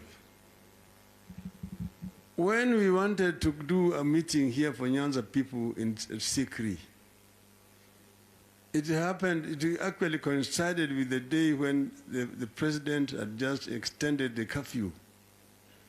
We were in Mombasa together with Fred and my brother Mutahi Kagwe. So the issue was now how they said, you should have told us, we should have extended this by one more day. But now the curfew had been extended. The question was now, should you hold a secret meeting or not? They told him a lot of preparation has gone on a secret meeting. So let me just go there to tell the people that the meeting is now not going to continue as a formal meeting. And they allowed me. And the president actually also allowed me. That's why I came, and we had the secret meeting. Then we went to, after that we did not have any more meetings. Until later, when it was possible to do, I went to Nakuru and I launched what they call Azimio la Umoja.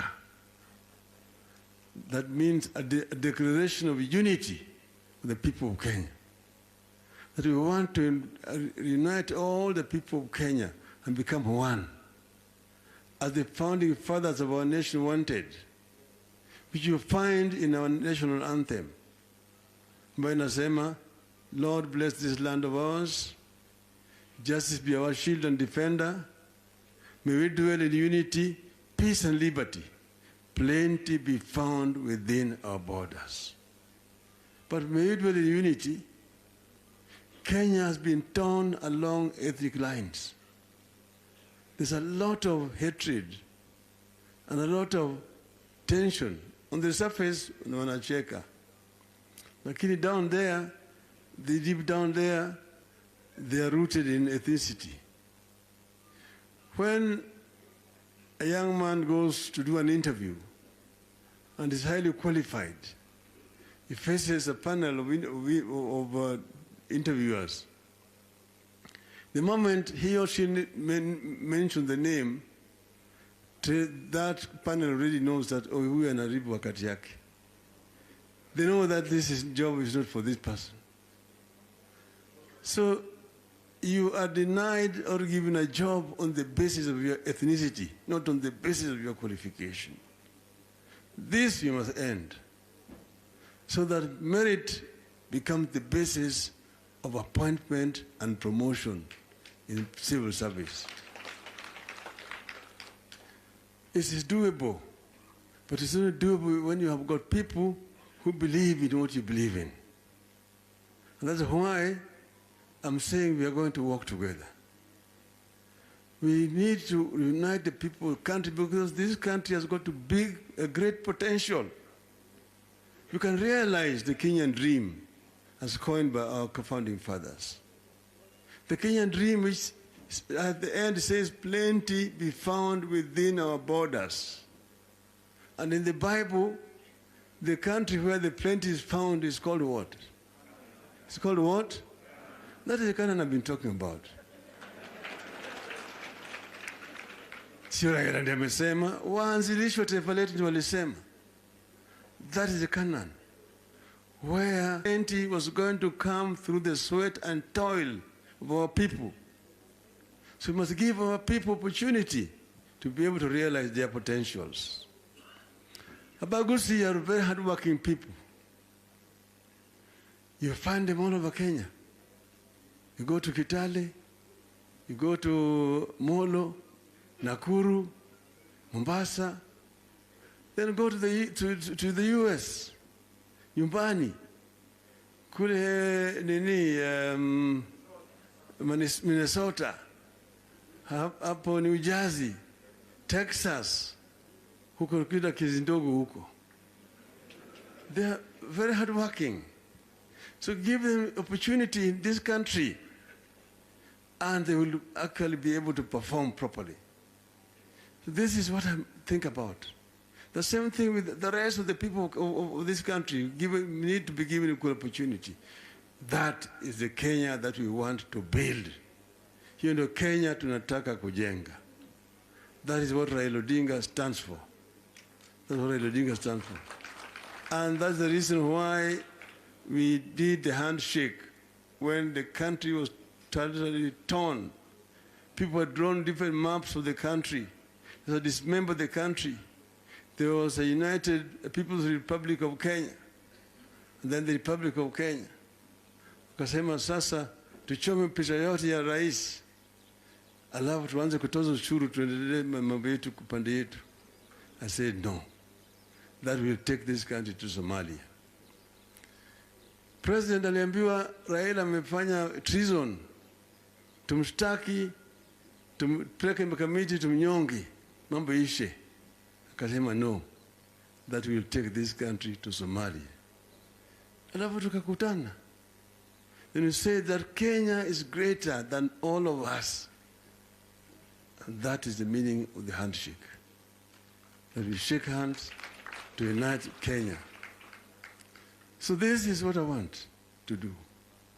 And we are going to work together with Fred. Another son of a Bagusi who have worked together for a long time. is James Mariba Ongwae here. And those are 22 goosies. Drop a water in the ocean, and we will walk with both of them. And we will walk with both of them. So we want to transform this country and bring about change that is desired. I don't want to take too long today because I'm emotional about what has happened here today. So I want to invite Fred to come here and we shake hands.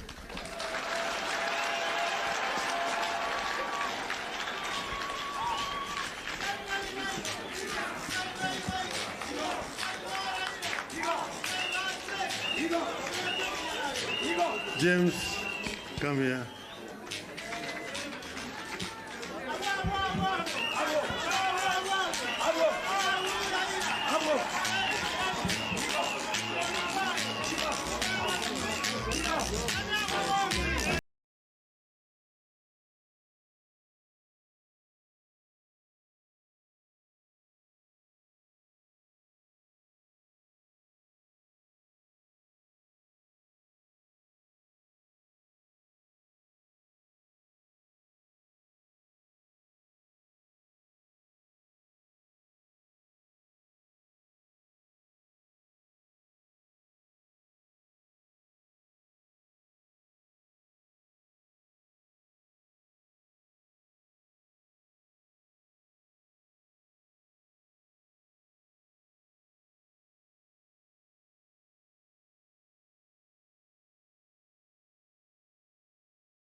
Asante. Asante kwa vijana. Mkate.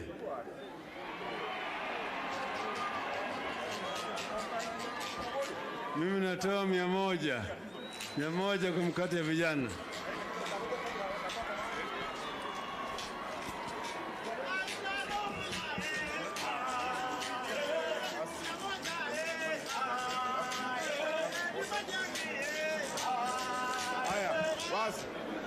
Bueno, to kolega. Okay. Kolega. I want to ngaye kabu kere. To jago janga jibeza. Kabu mwalimu. I want to ask my brother, the Minister for Health, to come. Aya. Karakira igo abantu baminto. 10 minutes, and I promise you we will be done. 10 minutes. Tokonya abanaba. Elinde tokole skuru igo na chaiga omo I brought my